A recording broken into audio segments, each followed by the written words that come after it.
U33 Hindi. आखिर मोहुआ को कैसे पता चला? क्या उसने उस सुअर राक्षस को देखा था? लेकिन ये कैसे संभव हो सकता है?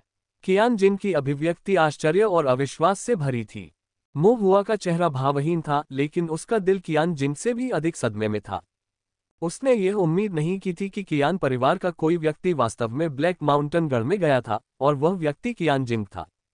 उसे ब्लैक माउंटेन स्ट्रॉन्गहोल्ड में कौन ले गया था? मोहुआ ने पूछा, तुम्हें वहां कौन ले गया? कियान जिन कुछ भी कहने को तैयार नहीं थी।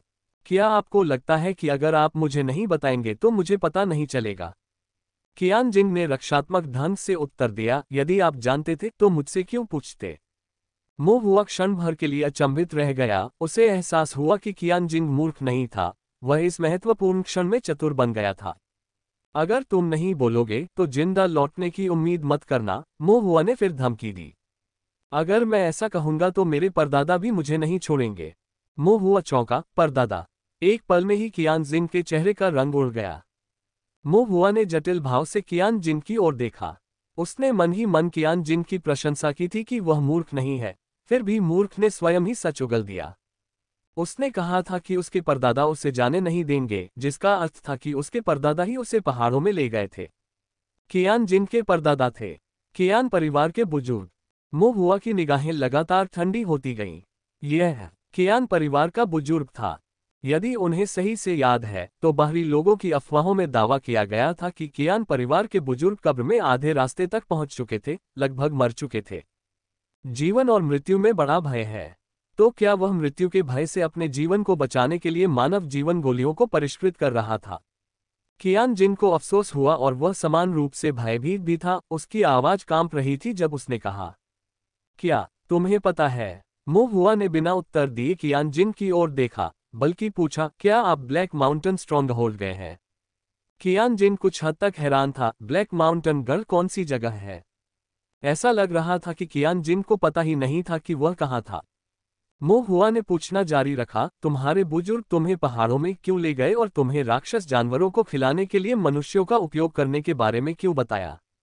यदि मोहुआ गलत नहीं था तो अधिकांश कियान परिवार के शिष्यों को शायद ब्लैक माउंटेन गढ़ के मामले के बारे में पता नहीं था। यहाँ तक कि कई कियान परिवार के बुजुर्गों को भी इसकी जानकारी नहीं होगी। कियान परिवार के बुजुर्ग ने इस बात के डर से कि मामला उजागर हो जाएगा, इसे कियान परिवार के शिष्यों से भी छुपाया, क्योंकि उन्हें डर था कि कोई भी लीक हुई जानकारी ताओवादी दरबार तक पहुंच सकती है और ताओवादी सैनिकों द्वारा उनका विनाश हो सकता है। लेकिन फिर उसने कियान जिन को इसके बारे में क्यों बताया?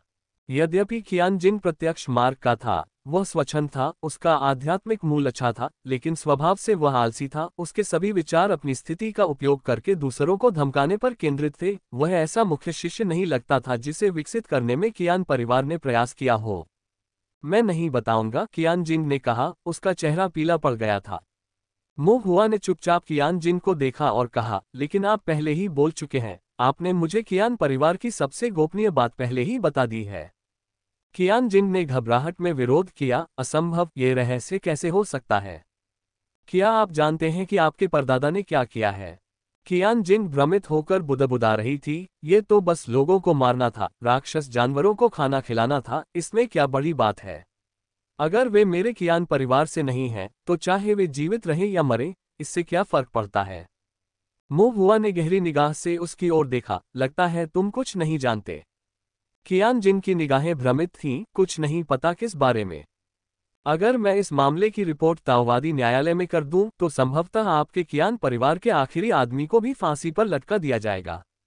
कियान जिन की आंखें अविश्वास से चौड़ी हो गईं, यह असंभव है। ये सिर्फ एक व्यक्ति को मारना था, सिर्फ एक व्यक्ति को मारना। ये कैसे संभव हो सकता है? लेकिन चिंता मत करो, हो सकता है कि तुम वह दिन न देख सको जिस दिन तुम्हारे कियान परिवार को फांसी दे दी जाएगी। मोहुआ ने कियान जिन की ओर एक ऐसी मुस्कान के साथ देखा जो वास्तव में मुस्कान नहीं थी, क्योंकि तुमने एक रहस्य लीक कर दिया है, इसलिए तुम्हारा बड़ा भाई तुम्हें पहले मार सकता है। तुम मुझसे झूठ बोल रहे हो। क्या हम शर्त लगाएं? कियान जिन भयभीत और क्रोधित दोनों था। शर्त लगाने का क्या फायदा? जीत गया तो कोई फायदा नहीं, हार गया तो मर जाएगा। कियान जिन को मोहुआ की बातों पर विश्वास नहीं हुआ, लेकिन अंदर ही अंदर वह जानता था कि मोहुआ सही था। ये बात किसी को नहीं बतानी थी। अगर बाहर वालों को पता चल गया तो सबसे पहले बुजुर्ग उसे मार डालेंगे, भले ही वह बुजुर्ग का परपोता था। तो महुआ को मार दो, फिर किसी को पता नहीं चलेगा। जैसे ही यह विचार मन में आया, कियान जिंग ने इसे स्वयं ही दबा दिया। महुआ अब पहले जैसा नहीं रहा। उसे भड़काना कियान जिंग की क्षमता से बिल्कुल बाहर था, और महुआ के सामने उसकी कोई साजिश नहीं थी। अगर उसने कोई चाल चली भी तो महुआ उसे जरूर नाकाम कर देता। एक पल में कियान जिंग को एक डूबते हुए आदमी की तरह सांस न ले पाने की हताशा का एहसास हुआ। अचानक उसे लगा जैसे उसे जीवनदान मिल गया हो। कियान जिंग उन्मत्त दिखाई दिया और एक झटके के साथ वह महुआ के सामने घुटनों के बल बैठ गया। महुआ, मुझे बचाओ। तुम बहुत होशियार हो, तुम मुझे बचाने में सक्षम होगे। महुआ अविचलित रहा और असमंजस में बोला, क्या तुम पागल हो गए हो? मैं तुम्हें क्यों बचाऊं? ये तो अच्छा ही है कि मैं तुम्हें नहीं मारता। कियान जिंग ने जल्दी से कहा, अगर तुम मेरी जान बचाओगे तो मैं तुम्हें सब कुछ बता दूंगी। महुआ की आंखें चमक उठी। सच में? कियान जिंग ने सिर हिलाया और कहा, सच में, मैं तुम्हें सब कुछ बताऊंगा। एक पल सोचने के बाद महुआ को बैठने के लिए एक पेड़ का तना मिला। ठीक है, तो मुझे अपने पूर्वज द्वारा राक्षस जानवरों को खिलाने के लिए लोगों की हत्या करने के मामले के बारे में शुरू से अंत तक बताओ। कियान जिंग हिचकिचाया। महुआ ने कहा, जब तक तुम मुझे बताओगे मैं तुम्हें सिखाऊंगा कि खुद को कैसे बचाना है। कियान जिंग अभी भी हिचकिचा रहा था। फिर एक पल सोचने के बाद उसने अपने दांत पीसते हुए कहा, ठीक है। कियान जिंग को घटना का क्रम याद आया। उसका चेहरा पीला पड़ गया और उसने कहा, जब मैं 7 साल का था मैं अपने परदादा के घर खेलने गया था। खेलते खेलते थककर मैं परदादा के बिस्तर पर ही सो गया। आधी नींद में ही किसी शोर से मेरी नींद खुल गई। जब मैंने आंखें खोली तो मैंने देखा कि मेरे परदादा का हाथ एक किसान की छाती में घुसा हुआ है। वह किसान कौन था? महुआ ने पूछा। कियान जिंग ने अपना सिर हिलाया। मुझे नहीं पता, इतने साल हो गए हैं, मुझे उसकी शक्ल ठीक से याद नहीं है, लेकिन मैंने उसे चिल्लाते हुए सुना था, कियान परिवार अच्छी मौत नहीं मरेगा, और ऐसी ही बातें। वह जरूर कोई ऐसा व्यक्ति होगा जो कियान परिवार से बदला लेना चाहता था। इतने सालों में इतने सारे गलत कामों के कारण कियान परिवार ने कई दुश्मन बना लिए थे। क्या ये फाउंडेशन स्थापना स्तर का कोई व्यक्ति था? ऐसा होना चाहिए था। कियान जिंग ने सिर हिलाया और आगे कहा, खून देखकर मैं डर के मारे चीख पड़ा।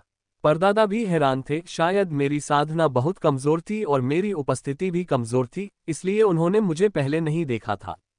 फिर परदादा ने मुझे चेतावनी दी कि जो मैंने देखा है उसके बारे में किसी को न बताऊं। महुआ ने भौहें चढ़ाईं। कोई बदला लेना चाहता है? तुम्हारे परदादा ने उस आदमी को मार डाला था, इसके बारे में बोलना कोई खास बात नहीं होगी, है ना? कियान जिंग ने अपना सिर हिलाया। परदादा ने मुझे जिस विषय पर बात न करने को कहा था वह यह मामला नहीं था। महुआ हैरान रह गया, तो फिर क्या था? कियान जिंग ने अपनी अभिव्यक्ति के साथ संघर्ष किया, लंबे समय तक हिचकिचाया, लेकिन अंततः स्वीकार किया। परदादा का अंत निकट था। उनकी आध्यात्मिक शक्ति धीरे धीरे क्षीण होती जा रही थी और उनका शरीर बूढ़ा होता जा रहा था। सामान्यतः मैंने जिस परदादा को देखा वे वृद्ध और दयालु थे और उनका रूप रंग क्षीण होता जा रहा था, लेकिन उस रात, कियान जिंग ने कांपती आवाज में कहा, उसकी आंखें लाल थीं, उसका शरीर हृष्ट पुष्ट था और उसके बाल आधे सफेद थे। वह बहुत डरावना लग रहा था। महुआ बहुत ज्यादा हिल गया था। कियान परिवार के पूर्वज, उन्होंने वास्तव में अपना जीवन बढ़ाने के लिए मानव जीवन की गोली ली थी। फिर क्या हुआ? महुआ ने आगे पूछा। वह जानना चाहती थी कि आगे क्या हुआ। कियान जिंग ने डरते हुए कहा, परदादा ने मेरी तरफ देखा, उनकी आंखों में जानलेवा इरादे थे। मैंने उन्हें प्रणाम किया, उन्हें परदादा कहा और आंसू बहाते हुए उनसे विनती की, मुंह न खोलने का वादा किया। परदादा दया से द्रवित लग रहे थे, लेकिन फिर भी हिचकिचा रहे थे, इस उलझन में कि मुझे छोड़ दे या नहीं। कुछ देर सोचने के बाद परदादा ने मुझसे पूछा, क्या तुम कियान परिवार का मुखिया बनना चाहते हो? मैंने कहा, मैं नहीं चाहता, और परदादा की आंखों में तिरस्कार साफ दिखाई दिया। मैंने तुरंत खुद को सुधारा, मैं चाहता हूं। तभी परदादा हल्के से मुस्कुराए और बोले, तो फिर मेरे पीछे आओ। महुआ की पलकें फड़क उठी। क्या वह तुम्हें बिग ब्लैक माउंटेन ले गया था? कियान जिंग ने अपना सिर हिलाया। बिग ब्लैक माउंटेन में कहा? कियान जिंग ने फिर सिर हिलाया। पता नहीं। मैं स्तब्ध था, और इससे पहले कि मैं कुछ समझ पाता, परदादा मुझे एक गोली कक्ष में ले गए।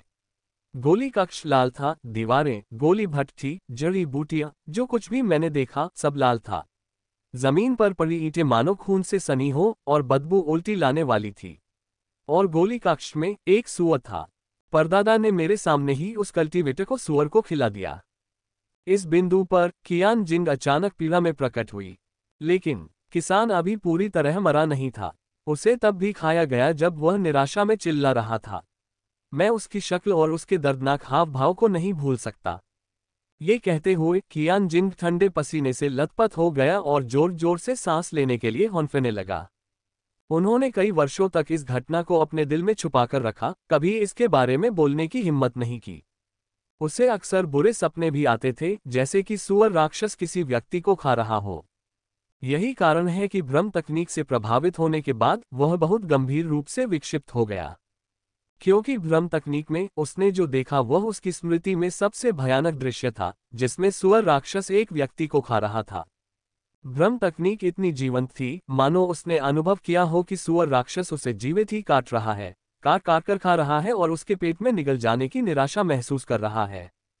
मुंह हुआ ने मन ही मन आह भरी, फिर भौहें सिकुड़ी और कहा, मैं देख रहा हूं कि आप आमतौर पर कैसे व्यवहार करते हैं, घमंडी और अहंकारी। ऐसा नहीं लगता कि आपके दिल में कोई छाया है। अब जबकि कियान जिंग ने अपनी आत्मा का रहस्य उजागर कर दिया था, उसका पहले वाला रौबदार व्यवहार चला गया था। उसने पीला चेहरा बनाकर कहा, यह मेरे परदादा जी थे। उन्होंने मुझसे कहा था कि लोगों को इंसान मानने की कोई जरूरत नहीं है। मुंह हुआ ने भौहें चढ़ाईं, तुम्हारा क्या मतलब है? कियान जिंग ने बताया, उसके बाद मुझे हर दिन बुरे सपने आते थे। सूअर राक्षस लोगों को खा रहा था और मैं स्तब्ध दिखाई देता था। परदादा ने तब मुझसे कहा, तुम उस मृत साधक को मनुष्य समझते हो, इसीलिए तुम्हें वह भयानक लगता है। यदि तुम उसे मनुष्य नहीं समझते, तो यह ऐसा ही है जैसे सूअर कुत्ते को खा रहा हो या कुत्ता सूअर को खा रहा हो। इसमें डरने की क्या बात है? एक बात याद रखें, यदि आप महान चीजें हासिल करना चाहते हैं, तो आपको लोगों को इंसान समझने की जरूरत नहीं है। कियान परिवार के लोगों के अलावा नहीं, आपके अलावा जरूरी नहीं कि दूसरे लोग इंसान ही हों। वे सूअर और कुत्ते हैं, मवेशी और घोड़े हैं, वे मजदूर हैं, वे औजार हैं, वे आपके महान दाव की नींव रखने के लिए कदम रखने वाले पत्थर हैं। दाव हासिल करने और अमर होने के लिए आपको उन पर कदम रखना होगा। परदादा की बातें सुनने के बाद मैंने अन्य साधकों को मनुष्य समझना बंद कर दिया। कियान परिवार के लिए बैलों और घोड़ों की तरह परिश्रम करना उनका कर्तव्य था। जिस साधक को सूअर ने खाया वह भी कोई इंसान नहीं था। उसकी मृत्यु उसकी अपनी चिंता थी, खाया जाना तो केवल सूअरों को खिलाने के लिए था। इस तरह सोचने से मेरे दिल को बहुत आराम महसूस हुआ और मुझे बुरे सपने आना बंद हो गए। स्वाभाविक रूप से मानवता को समाप्त करने से व्यक्ति को अपराध बोध नहीं रहेगा। हुआ का दिल कांप उठा और एक पल के लिए उसे समझ नहीं आया कि क्या कहे। कियान परिवार के पूर्वज का रहस्य कियान जिंग को पता चला, जो अपने परपोते को मारना नहीं चाहता था, लेकिन उसे डर था कि वह रहस्य उजागर कर देगा। इसलिए उसने उसे कुछ सच्चाई बता दी ताकि कियान जिंग को कियान परिवार का अगला मुखिया बनाया जा सके। कियान परिवार का एक मुखिया जो दूसरों को सूअर, कुत्ते, मवेशी और घोड़े के समान समझता था। अपनी बात समाप्त करने के बाद कियान जिंग की अभिव्यक्ति अचानक भय में बदल गई और उसने कहा, मोह हुआ, मुझे बचाओ। उनके महान पूर्वज वृद्ध क्यों नहीं हुए, फिर भी उन्हें कमजोर और जीर्ण शीर्ण होने का नाटक क्यों करना पड़ा? लोगों की हत्या करने के बाद उन्हें शव सूअरों को क्यों खिलाना पड़ता था? उन्होंने उसे इस बारे में बात न करने की चेतावनी क्यों दी तथा एक क्षण के लिए भी अपने परपोते को मार डालने की इच्छा क्यों नहीं रखने दी? कियान जिंग को इन सवालों के जवाब नहीं पता थे और उसने पूछने या जांच करने की हिम्मत नहीं की, लेकिन वह जानता था कि इसमें कुछ अकथनीय रहस्य शामिल होंगे। वह नहीं जानता था, लेकिन मुंह हुआ को अवश्य पता होगा। अगर मुंह हुआ को पता था तो उसके पास कोई रास्ता होगा। मुंह हुआ से कई बार हार मिलने के बाद वह जानता था कि मुंह हुआ चालाक है और उससे निपटना मुश्किल है। दूसरे शब्दों में, उसमें उसकी मदद करने की क्षमता जरूर होगी। यदि पूर्वज को पता चल गया कि उसने ये बातें बता दी हैं, तो उसकी मृत्यु निश्चित हो जाएगी। अगर उसे मारा नहीं भी गया तो भी कियान परिवार में उसके लिए कोई जगह नहीं होगी। मुंह हुआ ने कियान जिंग की ओर देखा और फिर कहा, ऐसा दिखाओ कि तुम्हें कुछ भी नहीं पता। नाटक। कियान जिंग दंग रह गया, फिर उसने हताश होकर अपना सिर हिलाया, नहीं, मैं नहीं कर सकता, मेरा अपराध प्रकट हो जाएगा। पूर्वज इसे देख लेंगे, मैं उससे इसे छिपा नहीं सकता। मो हुआ ने कहा, तो फिर नाटक मत करो, बस बेहोश हो जाओ। आपका क्या मतलब है? मो हुआ ने आसपास पड़े कई कियान परिवार के शिष्यों की ओर इशारा करते हुए कहा, क्या वे बेहोश नहीं हो गए हैं? कियान जिन थोड़ा हैरान हो गया। मो हुआ ने आगे कहा, ये समझ में आता है कि तुम मुझे परेशान करने आए हो, हालांकि तुम्हें स्वर्ग और पृथ्वी की विशालता का अंदाजा नहीं है। ये भी वाजिब है कि तुमने अपनी क्षमताओं को जरूरत से ज्यादा आंका और तुम मेरे सामने कुछ भी नहीं हो। और अगर मैं तुम्हें बेहोश कर दूं और तुम्हें कुछ भी पता न हो, तो स्वाभाविक रूप से किसी को भी शक नहीं होगा कि तुमने क्या कहा होगा या मैंने क्या सीखा होगा। ये सभी कार्य वाजिब हैं। कियान जिन ने अपने मुंह के कोने को खींचते हुए कहा, मैं कब तक बेहोश रहूंगा? मो हुआ ने निर्देश दिया, 3 या 4 दिन, फिर जब आप जागते हैं तो आप बस मूर्ख बनते हैं और फिर से बीमार होने का नाटक करते हैं, खुद को घर के अंदर ही सीमित कर लेते हैं। और उसके बाद? कियान जिन अभी भी आश्वस्त नहीं था। मो हुआ की निगाहें सख्त हो गईं, इसके बाद जो होगा उसकी चिंता करने की तुम्हें जरूरत नहीं है। तुम्हारे पूर्वज तुम्हें फिर कभी परेशान नहीं करेंगे। कियान जिन को समझ नहीं आया, आप वास्तव में क्या करने की योजना बना रहे हैं? पूर्वज के पास मजबूत साधना शक्तियां हैं और वह ऐसा व्यक्ति नहीं है जिसे आप संभाल सकें। मो हुआ ने चुपचाप उसकी ओर देखा, क्या तुम जानना चाहते हो? कियान जिन सिर हिलाने ही वाली थी, लेकिन फिर निहितार्थ को समझते हुए भयभीत भाव से उसने उत्तर दिया, मुझे मत बताओ, कृपया मुझे कुछ मत बताओ। मो हुआ ने उसकी ओर स्वीकृति भरी दृष्टि से देखा, जब तक तुम कुछ नहीं कहोगे तब तक कोई नहीं जान पाएगा कि तुमने क्या कहा है। ठीक है। कियान जिन ने बार बार सिर हिलाया। इस समय उसके पास कोई अन्य विकल्प नहीं था। अपने पूरे जीवन में सबसे बड़ा दुर्भाग्य ये था कि उन्हें ऐसी बातें सीखने को मिली जो उन्हें नहीं जाननी चाहिए थी। यह एक ऐसी क्षति थी जिसे वह दूसरी बार अनुभव नहीं करना चाहता था। कियान जिन ने अपना सिर मो हुआ की ओर आगे बढ़ाया और खुद को संभालते हुए कहा, तो फिर चलो, मुझे जोर से मारो, मुझे और अधिक समय तक बेहोश रखो, मैं कुछ भी नहीं जानना चाहती। मो हुआ ने अनायास ही 1000 जून की छड़ी उठा ली और एक जोरदार झटके के साथ कियान जिन के सिर पर वार कर दिया। कियान जिन लड़खड़ाकर जमीन पर गिर पड़ा। मो हुआ ने कुछ और वार किए, ये सुनिश्चित करते हुए कि वह मारा न जाए, लेकिन ये सुनिश्चित किया कि वह कुछ और दिनों तक बेहोश रहे। फिलहाल मो हुआ के लिए ये सबसे अच्छा समाधान था। कियान जिन को मारा नहीं जा सकता था। अगर उसे मार दिया जाता तो ताओवादी सैनिकों के दरबार में मामले को सुलझाना मुश्किल हो जाता और कियान परिवार को समझाना भी मुश्किल हो जाता। इसके अलावा इससे दुश्मन भी घबरा सकता था। उसे वापस जाने देना तो और भी कम संभावना थी। अपने जैसे विचारों के साथ वह कियान परिवार के पूर्वज से कुछ भी नहीं छिपा सकता था। उसने जो कहा था और मो हुआ ने जो सीखा था उसका पूर्वज आसानी से अनुमान लगा सकते थे। एकमात्र विकल्प ये था कि पहले उसे मार गिराया जाए और फिर आने वाले दिनों में कियान परिवार के पूर्वज से निपटने का कोई रास्ता निकाला जाए। मो हुआ ने आतिशबाजी फोड़ दी और थोड़ी देर बाद कुछ राक्षस शिकारी दौड़ते हुए आए। कियान परिवार के साधकों को इधर उधर बिखरा देखकर वे चौंक गए। मो हुआ ने संक्षेप में स्थिति की व्याख्या की और मॉन्स्टर हंटर्स के कुछ चाचाओं से इन लोगों को कियान परिवार के पास वापस भेजने के लिए कहा। फिर वह टोंगक्सियन शहर लौटी और एल्डर यू से मिली, उनसे कुछ लोगों के साथ एक बैठक की व्यवस्था करने के लिए कहा। यह जरूरी था और उसके पास चर्चा करने के लिए महत्वपूर्ण मामले थे। एल्डर यू को समझ नहीं आया कि ऐसा क्यों हुआ, लेकिन उन्होंने मो हुआ के निर्देशों का पालन किया और संदेश आगे बढ़ाया। कुछ ही देर में ताओवादी दरबार से झांग लैन, ताओवादी सैनिक दरबार से यांग जियोंग और उसके पिता मो शान एल्डर यू के बैठक कक्ष में मिले। वहां बहुत अधिक लोग नहीं थे, लेकिन सभी प्रभावशाली ताकतों का प्रतिनिधित्व था। सभी के चेहरे पर गंभीरता थी। वे मो हुआ को जिज्ञासा से देख रहे थे। उन्हें समझ नहीं आ रहा था कि वह क्या बताने वाली है। मो हुआ ने अपनी दिव्य इंद्रिय मुक्त की और ये देखकर कि आसपास कोई अन्य साधक नहीं था, उसने अपनी आवाज धीमी की और कहा, कियान जिन मेरे साथ मुसीबत ढूंढने आई थी। झांग लैन अचंभित रह गई, क्या तुमने उसे मार डाला? मो हुआ अवाक रह गया, नहीं। झांग लैन ने राहत की सांस ली, आपने इसे इतना गंभीर बना दिया, मुझे लगा कि आपने कियान जिन को मार दिया है और इसके बाद की स्थिति से निपटने में हमारी मदद की तलाश कर रहे हैं। मो हुआ की अभिव्यक्ति जटिल थी, मैं उस तरह का व्यक्ति नहीं हूं, क्या मैं? झांग लैन ने चुपचाप अपने आप से सोचा, कौन जानता है कि आप क्या करने में सक्षम हैं? तुमने कियान जिन के साथ क्या किया? झांग लैन ने फिर पूछा। मैंने उसे बाहर कर दिया। इतना ही, और कियान परिवार के 4 या 5 शिष्यों को भी मैंने घायल कर दिया है, मो हुआ ने कहा। अपने आप से, मो हुआ ने सिर हिलाया। झांग लैन ने आश्चर्य से कहा, अब तुम इतने शक्तिशाली हो गए हो। मो हुआ ने विनम्रतापूर्वक उत्तर दिया, मुझे लगता है कि यह ठीक है। तो फिर आपको हमारी क्या जरूरत है? कियान जिन संभवतः 3 या 4 दिनों के लिए बाहर रहेगा। झांग लैन ने सिर हिलाया। इन 3 या 4 दिनों के दौरान हमें कियान परिवार के पुराने पूर्वज को खत्म करने का कोई रास्ता निकालना होगा, मो हुआ ने जोर देकर कहा। बैठक कक्ष में एक क्षण के लिए सन्नाटा छा गया। सभी ने एक दूसरे को देखा, कुछ देर तक तो समझ नहीं आया कि क्या कहें। झांग लैन को आश्चर्य हुआ कि क्या उसके कानों में कुछ गड़बड़ है। क्या कियान जिन को मारने और कियान परिवार के पुराने पूर्वज को खत्म करने की आपकी इच्छा के बीच क्या संबंध है? मो हुआ ने बताया, पुराने पूर्वज ने एक बार एक कल्टीवेटर को मार डाला और फिर कल्टीवेटर को ब्लैक माउंटेन गढ़ में ले गए और उसे पिल रूम में उस सुअर को खिला दिया। झांग लैन की अभिव्यक्ति नाटकीय रूप से बदल गई। आपको ये कैसे पता?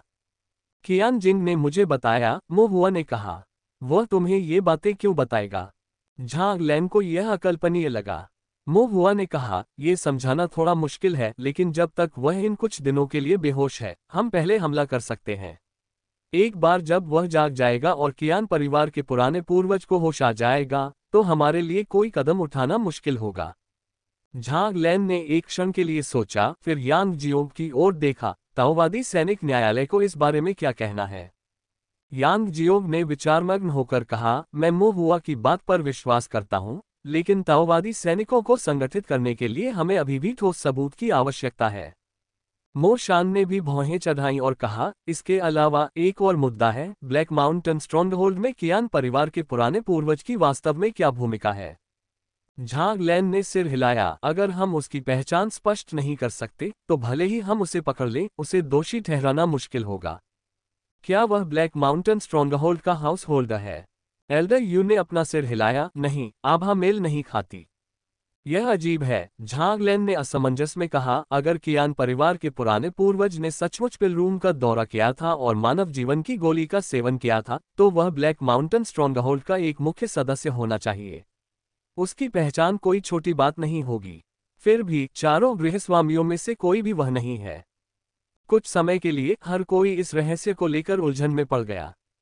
कियान परिवार के पुराने पूर्वज का स्पष्ट रूप से ब्लैक माउंटेन स्ट्रॉन्गहोल्ड से संबंध था, फिर भी उनकी ओर से कोई भी ऐसी पहचान नहीं थी जो मेल खाती हो। मो हुआ ने एक पल के लिए सोचा, फिर अपनी शंका व्यक्त की, क्या ब्लैक माउंटेन स्ट्रॉन्गहोल्ड का बड़ा बॉस अनिवार्य रूप से हाउस होल्डर है? एल्डर यू आश्चर्यचकित रह गए। आपका क्या मतलब है? मो हुआ ने कहा, सामान्यतः कहें तो क्या किसी गढ़ के नेता को कैंप लीडर भी नहीं कहा जाता? झांग लैन ने अपनी भौहें सिकोड़ते हुए कहा, यदि कियान परिवार का पुराना पूर्वज शिविर का नेता है, तो गृहस्वामी कौन है? यदि कियान परिवार के पुराने पूर्वज शिविर नेता थे, तो ब्लैक माउंटेन स्ट्रॉन्गहोल्ड के सार्वजनिक नेता, हाउस होल्डर के रूप में किसी असंबंधित व्यक्ति का होना असंभव होगा। एल्डर यू को अचानक कुछ याद आया। वे अचानक खड़े हो गए और बोले, गृहस्वामी। बड़े मो हुआ ने कुछ उलझन के साथ बड़े यू को देखा। एल्डर यू की पुतलियां थोड़ी सिकुड़ गईं और उन्होंने चौंकते हुए स्वर में कहा, गृहस्वामी, संभवतः कियान परिवार का मुख्य बुजुर्ग हो सकता है। मो हुआ चौंका, क्या कियान परिवार का मुख्य बुजुर्ग वह नहीं है जो? एल्डर यू ने सिर हिलाया, बिल्कुल वही जिसकी मृत्यु 200 साल पहले पहाड़ों में हुई थी, कियान परिवार का मुख्य एल्डर। वहां उपस्थित सभी लोग गहरे सदमे में थे। यदि यह मामला था, तो ये ब्लैक माउंटेन गढ़ वास्तव में एक और कियान परिवार था। एक छिपा हुआ कियान परिवार जो जनता के लिए अज्ञात है, रक्त संबंधों से बंधा नहीं है, एक छायादार कियान परिवार। एल्डर यू ने भौहें चढ़ाई और कहा, जब कियान परिवार के मुख्य एल्डर की मृत्यु हुई, नहीं, शायद ये कहना अधिक सटीक होगा कि उन्होंने मृत्यु का नाटक किया। मैं तब भी युवा था और मेरी साधना उच्च नहीं थी। मैंने उन्हें केवल कुछ बार दूर से देखा था और कुछ बार उन्हें अब दिवंगत मॉन्स्टर हंट एल्डर के साथ मारपीट करते देखा था। हर किसी की समझ में कियान परिवार का मुख्य बुजुर्ग मर चुका था, इसलिए जब मैंने ब्लैक माउंटेन स्ट्रॉन्गहोल्ड में उसका सामना किया, तो मैंने उस समय उस दिशा में नहीं सोचा था। लेकिन यदि, जैसा कि मो हुआ ने कहा, कियान परिवार का कुलपति वास्तव में ब्लैक माउंटेन गढ़ का शिविर नेता है, तो ये गृहस्थ संभवतः मृत मुख्य बुजुर्ग है। एल्डर यू ने विचार करने के लिए रुककर कहा, फिर आगे कहा, इसके अलावा जिस दिन हमने ब्लैक माउंटेन गढ़ पर हमला किया था, मैंने इस गृहस्थ के साथ युद्ध किया था। उसका एक हाथ आध्यात्मिक शक्ति से रहित था, जैसे बाद में लगाया गया लोहे का अंग, और उस समय कियान परिवार के मुख्य बुजुर्ग ने एक हाथ खो दिया था। सभी के चेहरे पानी की तरह गंभीर दिख रहे थे। कियान परिवार का कुलपति शिविर का नेता होता है तथा गृहस्वामी कियान परिवार का मुख्य बुजुर्ग होता है। ऐसा होने पर सब कुछ समझ में आ गया। कियान परिवार ने एक धोखा रचा, मुख्य बुजुर्ग की मृत्यु का नाटक करके काले पर्वत के गढ़ का गृहस्वामी बन गया, पाप साधकों की भर्ती की, दुष्ट कौशल का अभ्यास किया और मानव गोलियों को परिष्कृत किया। इसके बाद कियान परिवार के कुलपति ने अपने परिवार के पर्याप्त संसाधनों का उपयोग गुप्त रूप से विशाल ब्लैक माउंटेन गढ़ की स्थापना और समर्थन करने के लिए किया, जिससे ये कदम दर कदम मजबूत होता गया। ये बात कियान परिवार में बहुत कम लोगों को मालूम थी तथा ब्लैक माउंटेन गढ़ में भी बहुत से दुष्ट साधकों को इसकी जानकारी नहीं थी। इस प्रकार कियान परिवार का कुलपति छाया में छिपा रह सकता था, ताकि भले ही ब्लैक माउंटेन गढ़ को नष्ट कर दिया जाए और अधिकांश दुष्ट साधकों को मार दिया जाए या पकड़ लिया जाए, फिर भी कोई उस पर संदेह नहीं करेगा, क्योंकि अधिकांश दुष्ट साधक उसके अस्तित्व के बारे में नहीं जानते थे।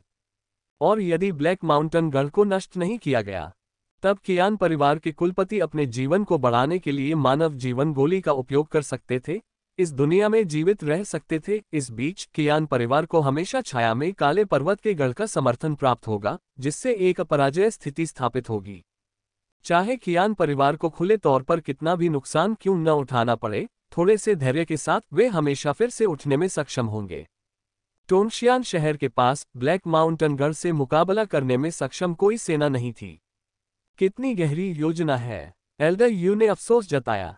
यांग जियोंग और झांग लैन ने भी गंभीर भाव से सिर हिलाया। एल्डर यू ने फिर आह भरी। कियान परिवार का मुखिया युवावस्था में सनकी और प्रतिशोधी था। अपने बाद के वर्षों में वह और भी ज्यादा शांत स्वभाव का हो गया। मुझे लगा कि ऐसा इसलिए था क्योंकि वह मृत्यु के करीब था, इसलिए उसकी प्रतिस्पर्धी भावना फीकी पड़ गई थी, लेकिन मुझे यह एहसास नहीं था कि वह इतना लंबा खेल खेलकर अपने समय का इंतजार कर रहा था। मो हुआ ने भी विचार किया, तो क्या यही कारण है कि कियान परिवार ने पिछले वर्षों में इतनी हानियां झेल ली? बहुत शोर शराबा हुआ, लेकिन कोई खास प्रभाव नहीं पड़ा और उन्होंने इसे हल्के में लिया, क्योंकि उन्हें डर था कि उनका रहस्य उजागर हो जाएगा, इसलिए वे कम चर्चा में रहे और सहन करते रहे। इसकी शुरुआत एक विस्फोट में कियान जिन के घायल होने से हुई, जिसकी कियान परिवार ने पूरी तरह से जांच नहीं की। बाद में आध्यात्मिक खानों के लिए प्रतिस्पर्धा हारना, रिफाइनरी दुकानों और कीमियागर व्यवसायों के साथ प्रतिस्पर्धा में असफल होना, और अंत में मुहुआ को मारने में असफल होना उसकी असाधारण प्रतिभा के बावजूद। इन सभी असफलताओं को कियान परिवार ने सहन किया, क्योंकि कियान परिवार का आधार साधक, आत्मा पत्थर, शिल्पकला शोधन और कीमिया व्यवसाय या संरचना पर विवाद नहीं थे। ये ब्लैक माउंटेन गढ़ था जो सैकड़ों दुष्ट साधकों को पोषित कर रहा था। कियान परिवार के लिए सबसे महत्वपूर्ण बात यह थी कि इस विवरण को छुपाया जाए। एक बार जब वे स्थिति को बढ़ा देते हैं और अधिक ध्यान आकर्षित करते हैं, तो कोई पैनी नजर वाला व्यक्ति इस सुराग को पकड़ सकता है, रहस्य को सुलझा सकता है और ब्लैक माउंटेन स्ट्रॉन्गहोल्ड के साथ उनके संबंध का पता लगा सकता है। ताओवादी न्यायालय निश्चित रूप से ब्लैक माउंटेन गढ़ को खत्म करने के लिए ताओवादी सैनिकों को भेजेगा और कियान परिवार पर दुष्टों के साथ मिलीभगत का आरोप लगाया जाएगा, जिसके परिणामस्वरूप उनकी संपत्ति जब्त कर ली जाएगी और उनके कबीले को निर्वासित कर दिया जाएगा और वे बिखर जाएंगे। कियान परिवार के सैकड़ों वर्षों के संचालन एक पल में नष्ट हो जाएंगे। हर कोई सदमे और भय से भर गया, उनके दिलों में ठंडक दौड़ गई। यांग जियोंग ने टिप्पणी की, कियान परिवार का ये कुलपति केवल तोंगशियान शहर के छोटे से स्थान में रहने के लिए भाग्यशाली है और केवल आधार स्थापना तक पहुंचने के लिए भी भाग्यशाली है। यदि वह उच्च स्तरीय राज्य सीमा में होता और साधना का स्तर अधिक होता, तो मुझे संदेह है कि वह एक गूढ़ दानव प्रमुख होता। मो हुआ ने सहमति में सिर हिलाया। कियान परिवार के कुलपति की चालाकी और चतुराई कियान होन की समझ से कहीं अधिक थी। इसकी तुलना में कियान होन की एकमात्र प्रतिभा शायद सहनशक्ति थी, जो एक बूढ़े कछुए की तरह थी। मो हुआ ने पूछा, अंकल यांग, क्या कियान परिवार के कुलपति से निपटने के लिए ताओवादी सैनिकों को जुटाना संभव है?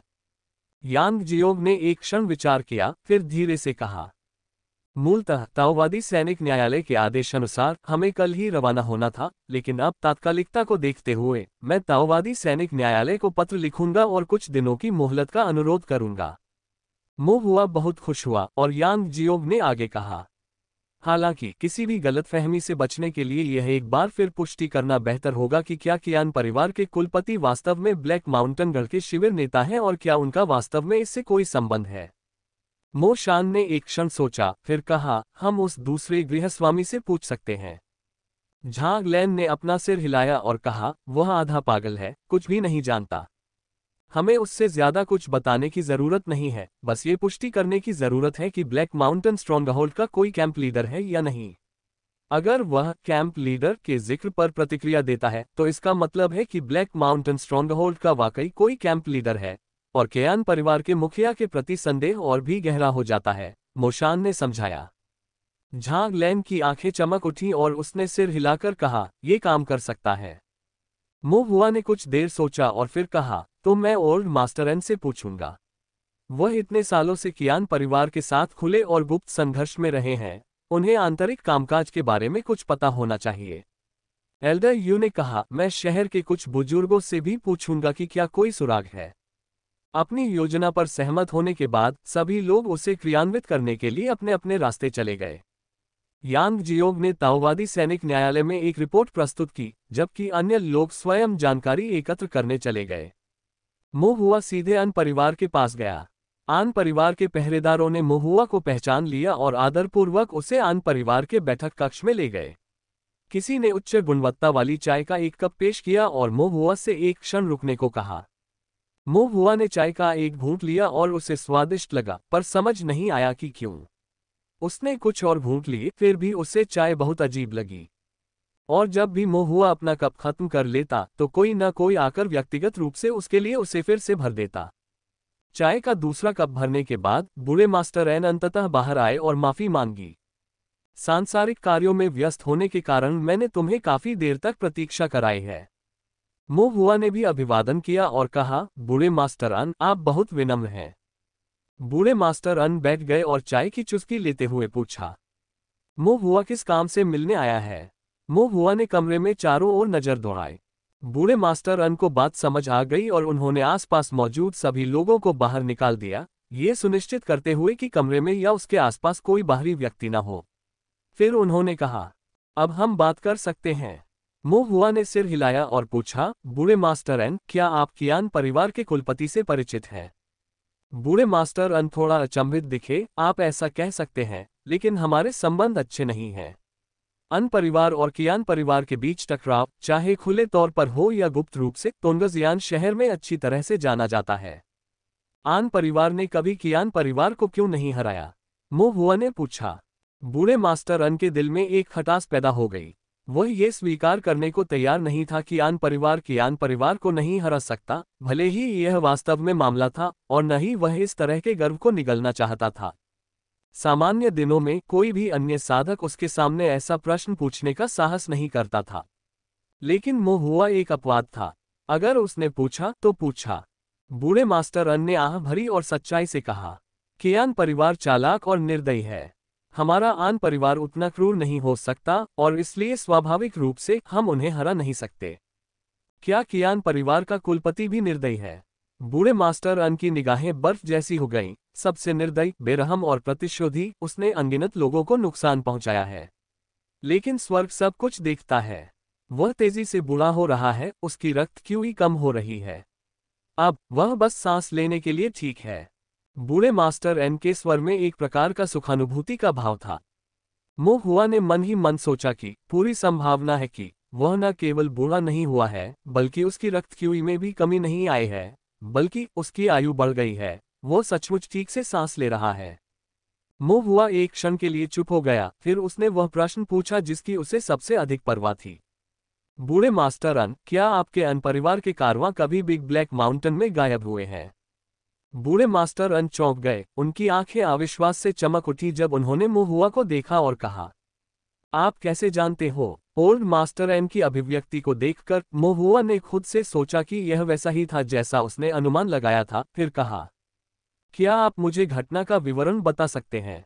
बाद में मैं आपको बताऊंगा कि मुझे इसके बारे में कैसे पता चला। बूढ़े मास्टर आन की भौहें गहरी सिकुड़ गईं और लंबे चिंतन के बाद उन्होंने धीरे से सांस छोड़ी। बहुत अच्छा, अब ये सब पुराना इतिहास है, आपको बताने में कोई हर्ज नहीं है। मुंह हुआ चाय का कप पकड़े ध्यान से सुन रहा था। मास्टर अन ने भी बोलना शुरू करने से पहले चाय का एक घूंट लिया। उस समय जब मेरा आन परिवार कियान परिवार के साथ मुनाफे के लिए प्रतिस्पर्धा कर रहा था, तो ऐसा नहीं था कि हम शुरू से ही नुकसान में थे। शुरू में दोनों परिवारों की अपनी अपनी जीत और हार थी, लेकिन कियान परिवार लालची था और उनके अनुयायी ज्यादातर स्वार्थी और लालची थे, जबकि हमारा आन परिवार सामंजस्यपूर्ण था, आत्मा में एकीकृत था और कियान परिवार जितना शोषक नहीं था। उनके खिलाफ हमारे संघर्ष में हमने धीरे धीरे बढ़त हासिल कर ली। उस समय टोंगक्सियन शहर में हमारे आन परिवार ने अधिकांश कलाकृति शोधन और कीमिया व्यवसायों को नियंत्रित किया था, इतना कि कियान परिवार हार के कगार पर था। क्या कोई दुर्घटना हुई थी? मो हुआ ने पूछा। बूढ़े मास्टर अन ने सिर हिलाया और आगे बढ़ने से पहले गहरी सांस ली।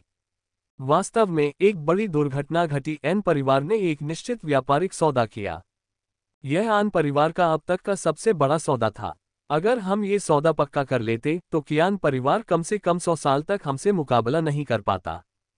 हमने सब कुछ तैयार कर लिया था, बस सामान को तोंगशियान शहर से सुरक्षित बाहर ले जाकर पास के रुनान शहर तक पहुंचाना बाकी था।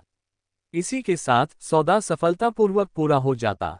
इसलिए मैंने विशेष रूप से एन परिवार में एकमात्र फाउंडेशन बिल्डिंग एल्डर को इस गठन का नेतृत्व करने के लिए व्यवस्था की, जिसमें हमारे 50 कुलीन शिष्यों को अनुरक्षक के रूप में 200 एन परिवार साधकों के साथ शामिल किया गया। इन साधकों की शक्ति को कम नहीं आंका जा सकता था, यहां तक कि कियान परिवार को भी नहीं। और कियान परिवार हमसे सीधे भिड़ने की हिम्मत नहीं करेगा। जान का नुकसान बहुत बड़ा होगा, चाहे आप इसे किसी भी नजरिए से देखें। मुझे लगा कि मैं पर्याप्त सतर्क था और तैयारियां पर्याप्त रूप से सुरक्षित थीं, लेकिन मैंने कभी भी यह अनुमान नहीं लगाया था। बूढ़े मास्टर अन के चेहरे पर खेद और पीड़ा के भाव दिखाई दे रहे थे। उद्धरण चिन्ह ... मैंने कभी यह अनुमान नहीं लगाया था कि बिग ब्लैक माउंटेन में प्रवेश करने के बाद वे कभी वापस नहीं लौटेंगे। उनमें से एक भी वापस नहीं लौटा। वे सभी बिग ब्लैक माउंटेन में गायब हो गए। बूढ़े मास्टर अन का चेहरा तमतमा गया, उनकी भावनाएं हिंसक रूप से उतार चढ़ाव करने लगीं। मो हुआ ने जल्दी से उसके लिए एक कप चाय बनाई। चाय पीने और अपनी सांसें संभालने के बाद बूढ़े मास्टर अन ने हल्के से सिर हिलाया और आगे कहा, यह न केवल एक अपनकारी आघात था, बल्कि इसने एन परिवार की जड़ पर भी प्रहार किया, जैसे मेरे हृदय से मांस का एक टुकड़ा काट दिया गया हो। बाद में मैं खुद बिग ब्लैक माउंटेन में गया, लेकिन चाहे मैंने कितनी भी तलाश की, मुझे हमारे एल्डर या एन परिवार के किसी भी शिष्य का पता नहीं चला। ऐसा लग रहा था मानो वे धरती से गायब हो गए हों। मैंने जोखिम उठाते हुए गहरे पहाड़ों में जाने का साहस किया, लेकिन कोहरा घना था और मुझे कोई निशान नहीं मिला। मैं बहुत गहराई में जाने की हिम्मत नहीं कर सका, इसलिए मुझे पीछे हटने के लिए मजबूर होना पड़ा। क्या तुम्हें कभी कियान परिवार पर शक हुआ? मो हुआ ने पूछा। बूढ़े मास्टर अन ने सिर हिलाया। वे मेरे पहले संदिग्ध थे, लेकिन मैंने ध्यान दिया और जिस दिन हमारे आन परिवार के शिष्य पहाड़ पर गए, उस दिन कियान परिवार के कुलपति और कियान परिवार के अधिकांश नींव निर्माण के वरिष्ठों ने न तो घर छोड़ा, न ही वे बड़े काले पहाड़ में गए। उन्हें मेरे आन परिवार के विरुद्ध कार्रवाई करने का कोई अवसर नहीं मिला। हालांकि मुझे पूरा यकीन है कि यह कियान परिवार का ही काम था। बूढ़े मास्टर अन ने अपने दांत भींच लिए, उनकी आंखों में ठंडा संकल्प झलक रहा था। मो हुआ ने धीरे से पूछा, तुम्हें कैसे पता? बूढ़े मास्टर अन ने संकोच किया, क्योंकि वे इस जानकारी को साझा करके मो हुआ को शामिल नहीं करना चाहते थे, लेकिन अब ऐसा लग रहा था कि युवक को पहले से ही कुछ पता होगा। इसके अलावा ये सभी मुद्दे अतीत के थे, ये संभावना नहीं थी कि वे पुरानी शिकायतें सामने लाएंगे। बूढ़े मास्टर अन ने कहा, शुरू में मुझे यकीन नहीं था कि इसमें कियान परिवार शामिल था या नहीं, लेकिन बाद में एक गोली भट्टी को लेकर अन परिवार का कियान परिवार के साथ फिर से झगड़ा हो गया। हालांकि आन परिवार बुरी तरह कमजोर हो गया था, फिर भी हम हारना नहीं चाहते थे, इसलिए मैंने कियान परिवार का अंत तक विरोध करने का फैसला किया। लेकिन तभी कियान परिवार के मुखिया ने मुझसे कुछ कहा, कोई भी कियान परिवार को मात नहीं दे सकता। बिग ब्लैक माउंटेन में जिसे भी मैं गायब करना चाहूंगा, वह गायब हो जाएगा। बूढ़े मास्टर अन ने आह भरी। तब से मुझे पता था ये सब कियान परिवार का ही काम था। कियान परिवार की ताकत मेरी कल्पना से कहीं ज्यादा थी और उनके तरीके ज्यादा क्रूर थे। मैं कियान परिवार को भी अपने साथ ले जाना चाहता था, भले ही इसका मतलब आपसी विनाश ही क्यों न हो, लेकिन आन परिवार के अन्य अनुयायियों को अभी भी जीवित रहना था। कियान परिवार का सीधा सामना करने पर उन्हें ज्यादा नुकसान तो नहीं होगा, लेकिन आन परिवार का सफाया हो सकता है। तो फिर क्या आप जानते हैं? मोहुआ की आंखें चमक उठी जब वह धीमी आवाज में बोला, आखिर कियान परिवार ने क्या किया? बूढ़े मास्टर अन ने अपना सिर हिलाया, फिर अचानक उनकी अभिव्यक्ति गंभीर हो गई। क्या आप जानते हैं? मोहुआ ने सिर हिलाया। बूढ़े मास्टर अन ने आश्चर्य से पूछा, तुम्हें कैसे पता चला? क्या आप ब्लैक माउंटेन स्ट्रॉन्गहोल्ड के बारे में जानते हैं? मोहुआ ने आगे कहा। बूढ़े मास्टर अन ने थोड़ा सिर हिलाया। ऐसा कहा जाता है कि यह पहाड़ों की गहराई में दुष्ट साधकों का एक समूह है, जिसे हाल ही में ताओवादी सैनिकों ने नष्ट कर दिया है। बूढ़े मास्टर अन को फिर एहसास हुआ, तुम्हारा कहने का मतलब है? मोहुआ ने सिर हिलाया और समझाया, ब्लैक माउंटेन स्ट्रॉन्गहोल्ड की स्थापना कियान परिवार के कुलपति ने पर्दे के पीछे से की थी। यह संभव है कि आन परिवार के शिष्यों को इसके दुष्ट साधकों ने मार डाला हो। इस तरह कियान परिवार के कुलपति को अपने हाथ गंदे नहीं करने पड़ेंगे और वे किसी भी प्रत्यक्ष संलिप्तता से बच सकेंगे। बूढ़े मास्टर अन को सच्चाई का एहसास हुआ, फिर वह एक गंभीर विस्मय में डूब गए। तो यह ऐसा था। इस स्पष्टीकरण से उसे सब कुछ स्पष्ट हो गया। ये आन परिवार के शिष्य, यद्यपि कियान परिवार द्वारा नहीं मारे गए, वास्तव में कियान परिवार के हाथों मारे गए। बूढ़े मास्टर अन की नजरें तेज हो गईं। तुम मेरे पास सिर्फ ये बातें कहने तो नहीं आए थे ना? मैं आपसे कियान परिवार के कुलपति और ब्लैक माउंटेन गढ़ के बीच संबंधों की पुष्टि करना चाहता हूं, और यह भी पूछना चाहता हूं कि क्या आप बदला लेना चाहते हैं? बूढ़े मास्टर अन की नजर और ज्यादा केंद्रित हो गई। बदला? मोहुआ ने सिर हिलाया। कियान परिवार के मुखिया ने मानव जीवन गोली से अपनी आयु बढ़ा ली है, और वह बहुत लंबे समय तक जीवित रह सकता है। अगर वह जीवित रहा तो देर सवेर वह एक बड़ी विपत्ति बन जाएगा, इसलिए बेहतर है कि पहले उस पर वार किया जाए। बूढ़े मास्टर अन ने सोचा, कितने लोग उपलब्ध हैं? पर्याप्त। मोहुआ ने संक्षेप में गिनती की। वहां राक्षस शिकारी, ताओवादी दरबार और ताओवादी सैनिकों का दरबार भी था। बिना किसी हिचकिचाहट के बूढ़े मास्टर अन ने कहा, अच्छा, इस मामले में अन परिवार को भी शामिल कर लो। जब तक कियान परिवार का वह बूढ़ा कुत्ता नहीं मरता, तोंगशियान शहर में कभी शांति नहीं रहेगी। मोहुआ का मूल उद्देश्य केवल कुछ जानकारी के बारे में पूछताछ करना था, ताकि कियान परिवार के कुलपति और ब्लैक माउंटेन गढ़ के बीच संबंध साबित करने वाले सबूत मिल सकें। उन्होंने यह उम्मीद नहीं की थी कि एन परिवार को कियान परिवार से इतनी गहरी शिकायतें होंगी, और ओल्ड मास्टर एन मदद करने को तैयार थे, जो एक अप्रत्याशित खुशी थी। मोहुआ ने जब एल्डर यू को इस मामले की सूचना दी तो एल्डर यू ने भी राहत की सांस ली। हालांकि आन परिवार का प्रभाव कम था, फिर भी वे तोंगशियान शहर में दूसरे दर्जे के कबीले थे। उनकी मदद से उन्हें कियान परिवार से निपटने में थोड़ा और आत्मविश्वास मिला। 2 घंटे और बीत गए और झांग लैन और मो शान भी वापस आ गए। एल्डर यू ने पूछा, पूछताछ कैसी रही? झांग लैन ने सिर हिलाया। हमने किसी को दुष्ट साधक बताकर भेजा था और दूसरे नंबर के अधिकारी से बात की। उसने बाकी विषयों पर कोई प्रतिक्रिया नहीं दिखाई, लेकिन जब हमने कहा कि हाउस होल्डर पहले ही मर चुका है, तो दूसरे नंबर के कमांडर ने अपनी आंखें खोली और उपहास करते हुए कहा कि यह असंभव है। जब हमने कहा कि कैंप लीडर भी मर चुका है, तो उसने फिर से उपहास करते हुए कहा कि यह और भी असंभव है। इससे ये स्पष्ट है कि ब्लैक माउंटेन स्ट्रॉन्गहोल्ड में वास्तव में एक कैंप लीडर है, और वह हाउस होल्डर जैसा व्यक्ति नहीं है। ओल्ड मास्टर एन के शब्दों को साझा करने के बाद मोहुआ ने नेता यांग से पूछा, क्या ये सबूत पर्याप्त हैं? यांग जियोग ने सोचा, ये पूरी तरह से निर्णायक नहीं है, लेकिन ये पर्याप्त हैं। जब दुष्ट साधकों की बात आती है, तो किसी को बच निकलने देने की बजाय गलत तरीके से मारना बेहतर है। अब और देर करना और कियान परिवार को पता चलने देना हमारे मौके को गंवाने का मतलब होगा। एल्डर यू ने सहमति में सिर हिलाया। ब्लैक माउंटेन स्ट्रॉन्गहोल्ड का कैंप लीडर कियान परिवार का कुलपति है या नहीं, ये तो हमें कदम उठाते ही पता चल जाएगा। अगर यह वही है तो हम उसे मौके पर ही फांसी दे देंगे। अगर नहीं तो मैं कियान परिवार से माफी मांग लूंगा। वैसे भी मेरी चमड़ी मोटी है। मैंने उन्हें आम दिनों में भी अपने कठोर शब्दों से नहीं बख्शा है, इसलिए अब माफी मांगने से कोई नुकसान नहीं होगा।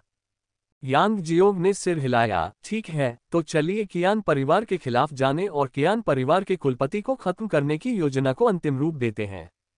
अगले पूरे दिन सभी लोग मिलकर रणनीतियों पर चर्चा करते रहे। शाम तक काले कपड़े पहने बूढ़े मास्टर अन भी चुपचाप आ गए। संक्षिप्त बातचीत के बाद ओल्ड मास्टर एन ने कियान परिवार के कुछ रहस्यों का खुलासा किया जो जनता को ज्ञात नहीं थे। कियान परिवार के इलाके के बारे में, साथ ही साधना तकनीकों, ताओवादी कौशल और कियान परिवार के कुलपति की पसंदीदा लड़ाई के तरीकों के बारे में। मो हुआ ने बगल से ध्यानपूर्वक सुना। वह आधार निर्माण साधकों को नहीं समझता था, आधार स्थापना के ऊपर आध्यात्मिक ऊर्जा के हेरफेर से परिचित नहीं था, और उसे ये भी नहीं पता था कि आधार निर्माण साधक को कैसे मारा जाए। उनकी अपनी कुशलताएं फाउंडेशन बिल्डिंग स्तर पर काम करने वालों को कोई नुकसान नहीं पहुंचा सकी। एकमात्र चीज जो फाउंडेशन बिल्डिंग व्यक्ति के लिए घातक हो सकती है, वह दिव्य इंद्रिय गणना के माध्यम से एक यौगिक संरचना को ध्वस्त कर देना है। हालांकि इस तरह के एक संयुक्त गठन के लिए गणना में समय लगता है, और मो हुआ कियान परिवार के कुलपति की जांच में व्यस्त होने के कारण अभी तक गणना पूरी नहीं की थी, न ही उसने वास्तव में उनका उपयोग किया था, इसलिए फिलहाल इसका कोई उपयोग नहीं था। अब मो हुआ केवल सुन और सीख सकता था। एक शक्तिशाली दुश्मन कल्टीवेटर के निष्पादन की योजना कैसे बनाएं, शत्रु की शक्ति का आकलन कैसे करें, जिसमें उनकी साधना तकनीक, ताओवादी कौशल, आध्यात्मिक कलाकृतियां आदि शामिल हैं। योजना को सफलतापूर्वक क्रियान्वित करने के लिए उनकी अपनी टीम को कितनी ताकत की आवश्यकता थी। जनशक्ति की व्यवस्था कैसे की जाए, उन्हें कैसे तैनात किया जाए, दुश्मन की कमजोरियों का फायदा कैसे उठाया जाए और उनकी कमियों पर कैसे हमला किया जाए, और हताहतों की संख्या को अधिकतम सीमा तक कैसे कम किया जाए। चाहे वह ताओवादी सैनिकों के नेता यांग जियोग हो, या अपने गहन पारिवारिक ज्ञान के साथ झांग लैन हो, या अनुभवी एल्डर यू हो, या युद्ध में अनुभवी मो शान हो, वे सभी इस तरह की चीजों में काफी निपुण थे। प्रत्येक की अपनी अपनी ताकत थी। योजना पर चर्चा करते हुए प्रत्येक ने अपनी राय व्यक्त की, अपनी शक्तियों का उपयोग किया और एक दूसरे की कमजोरियों की भरपाई की। मो हुआ चुपचाप देखता और सुनता रहा, सब कुछ याद करता रहा, विचार करता रहा और उसे अपने उपयोग के लिए अनुकूलित करता रहा। हो सकता है कि अभी उसे इसकी आवश्यकता न हो, लेकिन भविष्य में एक दिन ये काम आ सकता है। 2 दिन और 1 रात बाद सब कुछ तय हो गया। कियान परिवार के कुलपति को खत्म करने की योजना आधिकारिक तौर पर शुरू हुई। हुआ ने स्थिति पर विचार करते हुए भौहें चढ़ाईं। ब्लैक माउंटेन स्ट्रॉन्गहोल्ड के तीसरे हाउस होल्डर ने उसे पहले भी देखा था। यदि गृहस्वामी ने कियान परिवार के कुलपति को ब्लैक माउंटेन गढ़ में अपने प्रवेश के बारे में सूचित किया और एक चित्र प्रदान किया, तो कुलपति स्वाभाविक रूप से उसे पहचान लेंगे।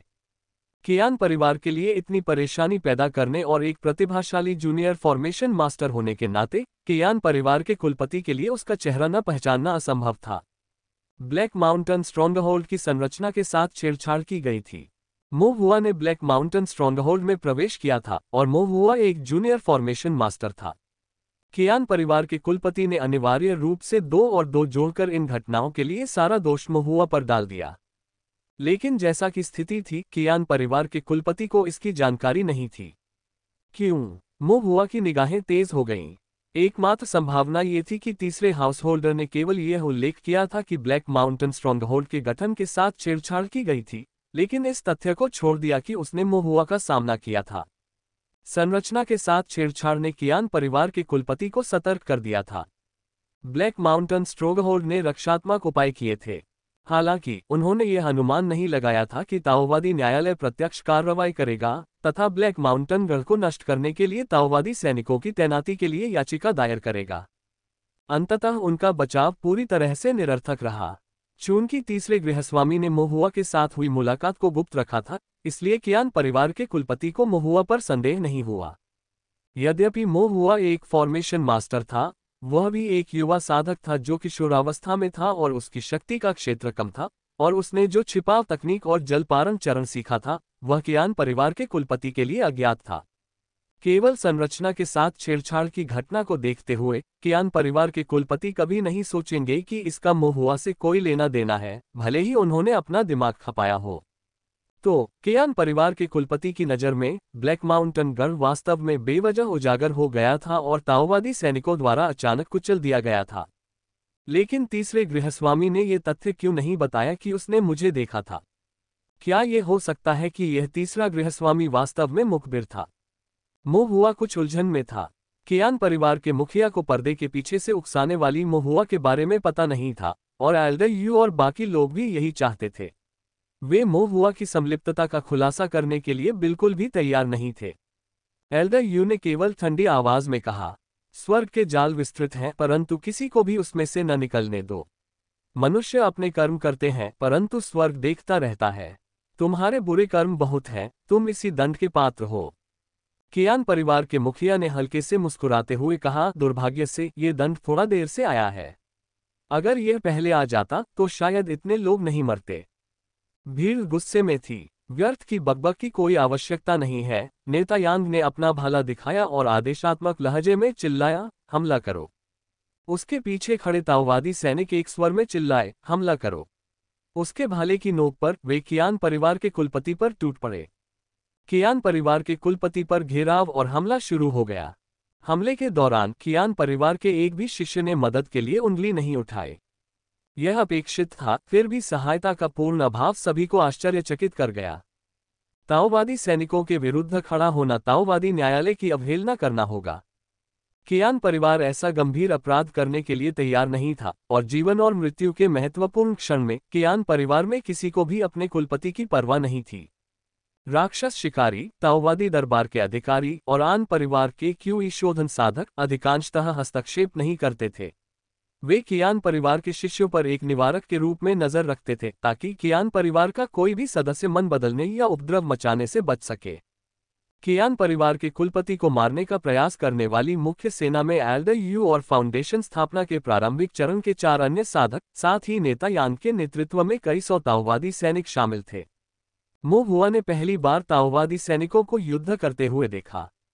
समान आध्यात्मिक जड़ों वाले और एक ही साधना तकनीक का अभ्यास करने वाले, मानक कवच पहने और तीखे भाले लिए 10 ताओवादी सैनिकों के एक दल ने संरचना पैटर्न के माध्यम से अपनी आध्यात्मिक शक्ति का अनुनाद किया।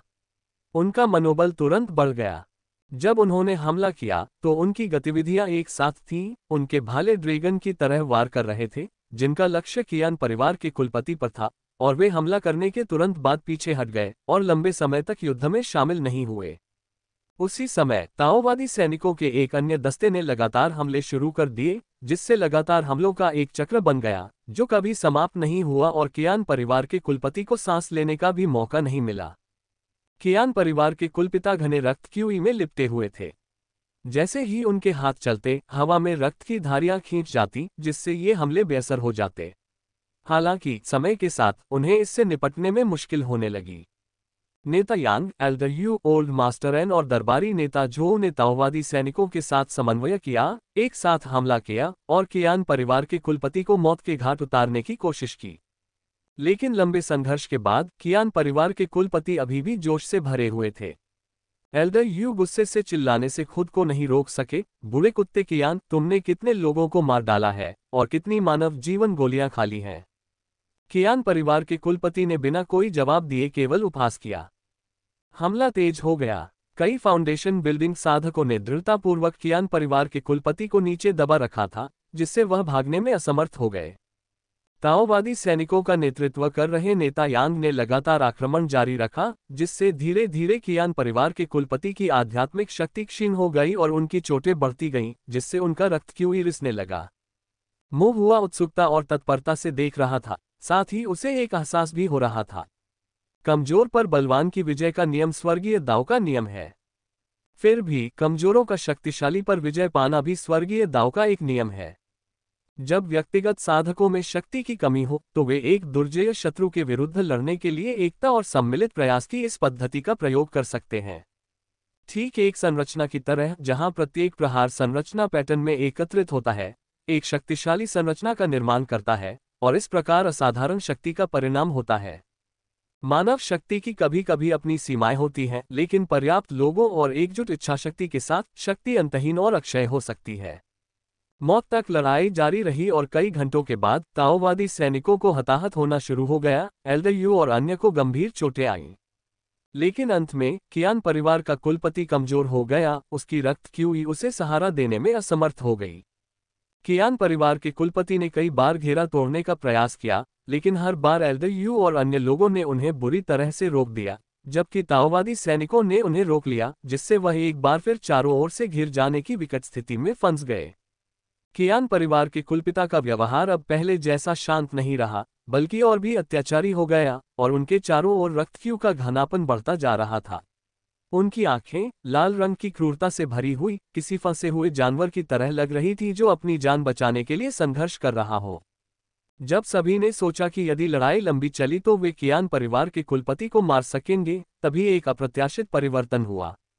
अचानक कियान परिवार के एक कोने से एक गहन आभा उभरी और युद्ध के मैदान की ओर बढ़ी। एल्डर यू ने नवागंतुक को पहचान लिया और आश्चर्य और क्रोध में चिल्लाया, मुख्य एल्डर। यह आगमन कोई और नहीं बल्कि कियान परिवार का मुख्य बुजुर्ग था, जो ब्लैक माउंटेन गढ़ का गृहस्वामी भी था। कियान परिवार एक बार फिर हंगामे में फंस गया। मुख्य बुजुर्ग। क्या मुख्य बुजुर्ग मर नहीं गए थे? आखिर क्या हो रहा है? केवल अब इन कियान परिवार के शिष्यों को एहसास हुआ कि उनके कियान परिवार के पास बहुत सारे रहस्य थे और वे कियान परिवार के सदस्य पूरी तरह से अनजान थे। मुख्य बुजुर्ग के प्रकट होने पर कियान परिवार के कुलपति ने भागने का अवसर हथियाने की कोशिश की। उन्होंने नेता यांग को हथेली के प्रहार से पीछे धकेल दिया, ताओवादी सैनिकों के लंबे भालों को चकमा दिया और पीछे से प्रहार करके भयानक खूनी निशान जमा कर दिए। ताओवादी सैनिकों के एक समूह को चीरते हुए उनमें से कई को मौके पर ही मार डाला। नेता यांग क्रोध से पागल हो गए। यद्यपि ये ताओवादी सैनिक उसके अधीनस्थ थे, फिर भी वे उसके भाई बंधु भी थे। बूढ़े मूर्ख, मर जाओ। नेता यांग ने अपनी पूरी ताकत लगा दी और अपने लंबे भाले में स्वर्णिम आध्यात्मिक शक्ति भर दी। भाला कांप उठा, चकाचौंध भरी रोशनी से फूट पड़ा और एक भयानक शक्ति इकट्ठा कर ली। कियान परिवार के कुलपति की अभिव्यक्ति कांप उठी, उच्च श्रेणी का ताओवादी कौशल। उसने भागने की कोशिश की, लेकिन ताओवादी सैनिकों का एक अन्य समूह उससे उलझ गया तथा उसे भागने से रोक दिया। कुछ ही क्षणों बाद नेता यांग की आध्यात्मिक शक्ति पूरी तरह से एकत्रित हो गई, उनकी आभा फूट पड़ी और फिर वह अपने भाले के साथ विलीन हो गए। भाला एक अजगर की तरह प्रहार कर रहा था और एक पल में कियान परिवार के कुलपति तक पहुंच गया। भाला भारी बल के साथ कुलपति की छाती को सीधे छेद रहा था। भाले के चारों ओर लिपटी सुनहरी रोशनी टिमटिमाती और बुझती रहती थी, जिससे कुलपति की रक्त क्यूई लगातार नष्ट होती रहती थी और उनकी जीवन शक्ति समाप्त हो जाती थी। ठीक उसी समय जब कियान परिवार का कुलपति भाले के नीचे मौत के कगार पर था, उस नाजुक मौके पर मुख्य बुजुर्ग के चेहरे पर उदासी छा गई। उन्होंने जबरन बुजुर्ग यू से एक ब्लेड लिया और बूढ़े मास्टर एन पर हथेली से वार किया और इस बल का फायदा उठाकर पीछे हट गए। अपनी चोटों की परवाह न करते हुए उन्होंने नेता यांग पर हमला किया और एक भयानक हथेली के बल का इस्तेमाल करके नेता यांग को पीछे धकेल दिया। नेता यांग के पास अपना कदम वापस लेने और पीछे हटने के अलावा कोई विकल्प नहीं था। कियान परिवार के कुलपति को अंततः सांस लेने का मौका मिला। उन्होंने 2 रक्त लाल गोलियां निगल ली और उनके सीने का मांस हट गया क्योंकि उनके घाव धीरे धीरे भर गए। हालांकि ये गोलियां केवल अस्थायी इलाज थीं, पूर्ण इलाज नहीं। अगर लड़ाई लंबी खींचती तो वह निश्चित रूप से मर जाता। उसे भागना होगा। कियान परिवार के कुलपति ने खूनी भागने की तकनीक को सक्रिय करने के लिए अपनी पूरी ताकत लगा दी ताकि एक बार फिर से बचकर भाग सकें। नेता यांग कुलपति को नीचे रखने के लिए कार्रवाई करना चाहते थे, लेकिन ताओवादी कौशल के उनके पूर्व उपयोग ने उनकी आध्यात्मिक शक्ति को पूरी तरह से समाप्त कर दिया था। वह भाला तकनीक, जिसका नाम रेडिएंट गोल्डन स्पीयर था, यांग परिवार की एक गुप्त भाला तकनीक थी, जो एक उच्च श्रेणी की द्वितीय श्रेणी की ताओवादी कुशलता भी थी। उच्च स्तरीय ताओवादी कौशल शक्तिशाली होते हैं, लेकिन इनमें आध्यात्मिक शक्ति की बहुत अधिक खपत होती है और इन्हें चार्ज करने में लंबा समय लगता है। विजयी प्रहार के लिए व्यक्ति को मौके का फायदा उठाना चाहिए, अन्यथा या तो वे चूक जाएंगे या आध्यात्मिक शक्ति के अत्यधिक ह्रास के कारण कमजोर स्थिति में रह जाएंगे। उनकी पूर्व भाला तकनीक ने इस तथ्य का लाभ उठाया कि कियान परिवार के कुलपति बच नहीं सकते थे तथा उन पर सटीक प्रहार किया। हालांकि चूंकि कुलपति फाउंडेशन बिल्डिंग के मध्य चरण में थे और उन्होंने मानव जीवन की गोलियां खा ली थीं, जिससे उनकी रक्त क्यूई बढ़ गई थी, इसलिए उन्हें गंभीर चोटें आईं, लेकिन उनकी मृत्यु नहीं हुई। एल्डर यू और अन्य लोगों ने पैट्रियार्क को रोकने की कोशिश की, लेकिन मुख्य एल्डर के हस्तक्षेप से उन्हें रोक दिया गया। प्रथम श्रेणी के ताओवादी सैनिकों की अन्य टुकड़ियां भी पैट्रियार्क को रोक नहीं सकीं और केवल अपने भालों को उन पर चलाने का भरसक प्रयास कर सकीं, जिससे पैट्रियार्क के शरीर पर और अधिक घाव हो गए। जैसे ही कियान परिवार के कुलपति ने घेरा तोड़ा, वह चुपचाप पीछे मुड़े। उनकी रक्त लाल आंखें मुख्य बुजुर्ग की ओर देख रही थीं। बिना एक शब्द कहे सामने उपस्थित सभी लोगों को देखते हुए एक रक्तरंजित भागने वाली रोशनी में बदल गए और सीधे टोंगजियान शहर के द्वार से बाहर निकल गए। वह बड़े काले पहाड़ की ओर भाग गया। हर कोई पहले से ही लंबी लड़ाई से थक गया था, उसे रोकने में शक्तिहीन था और केवल कियान परिवार के कुलपति को भागने दे सकता था। लेकिन कियान परिवार का मुख्य बुजुर्ग पीछे रह गया। मुख्य बुजुर्ग का भागने का कोई इरादा नहीं था, बल्कि वह तब तक लड़ता रहा जब तक उसके पास कुछ भी नहीं बचा, जब तक कि उसकी जीवन शक्ति पूरी तरह से समाप्त नहीं हो गई। अंततः वह जमीन पर आधा घुटने टेककर गिर पड़ा, हर जगह खून फैल गया। एल्डर यू ने चुपचाप उसकी ओर देखा और आह भरते हुए कहा, क्या यह इसके लायक था? मुख्य बुजुर्ग ने भावशून्य होकर आत्मा उपहास करते हुए उत्तर दिया, एक व्यक्ति जो मृत्यु के कगार पर है, जिसे बहुत पहले ही मर जाना चाहिए था, वह जो कुछ भी करता है वह उसके लायक है। अपनी बात समाप्त करने के बाद उसने धीरे से अपनी आंखें बंद कर लीं। कियान परिवार का यह मुख्य बुजुर्ग, जो बहुत पहले मर गया था, अब सचमुच मर चुका था। इस प्रकार घेराव समाप्त हो गया। कई लोग बुरी तरह घायल हो गए थे और कुछ तो कियान परिवार के कुलपति के हाथों मारे भी गए थे। इस बीच पैट्रियार्क गंभीर रूप से घायल होकर बिग ब्लैक माउंटेन की ओर भाग गया। मोहुआ छत पर पालथी मारकर बैठा था और दूर से ये सब देख रहा था। उसके हृदय में दया और दुख दोनों महसूस हुए। अफसोस है कि वे कियान परिवार के कुलपति को मारने में सक्षम नहीं थे और घेरने के प्रयास में हुए रक्तपात और बलिदान के लिए दुख है। मोहुआ सोचने से खुद को रोक नहीं पाए। यदि मैं द्वितीय श्रेणी का फॉर्मेशन मास्टर होता तो क्या मैं द्वितीय श्रेणी के फॉर्मेशन के साथ कियान परिवार के कुलपति को पूरी तरह से फंसा सकता था और इतने सारे हताहतों से बच सकता था? मोहुआ ने एक छोटी सी आह भरी। ऐसा प्रतीत होता था कि उनकी क्षमताओं में अभी भी कमी थी तथा संरचनाओं पर उनकी निपुणता को और अधिक बढ़ाने की आवश्यकता थी। ताओ साधना का मार्ग लंबा और कठिन है, रचनाएं गहन और जटिल हैं, अभी भी बहुत कुछ सीखना बाकी है। अभी भी उतना मजबूत नहीं हूं। रहस्योद्घाटन की कियान परिवार का कुलपति एक दुष्ट साधक था, शीघ्र ही पूरे तोंगशियान शहर में फैल गया। लोगों को आश्चर्य हुआ, फिर भी यह कुछ हद तक अपेक्षित भी लग रहा था। आखिरकार कियान परिवार की प्रतिष्ठा बहुत खराब थी और उनके बहुत सारे दुश्मन थे। कियान परिवार के कुलपति के कारण कियान परिवार को सील कर दिया गया था और किसी भी साधक को बाहर जाने की अनुमति नहीं थी। उल्लंघन करने वालों को दुष्ट साधकों के साथ षड्यंत्र रचने वाला माना जाता था।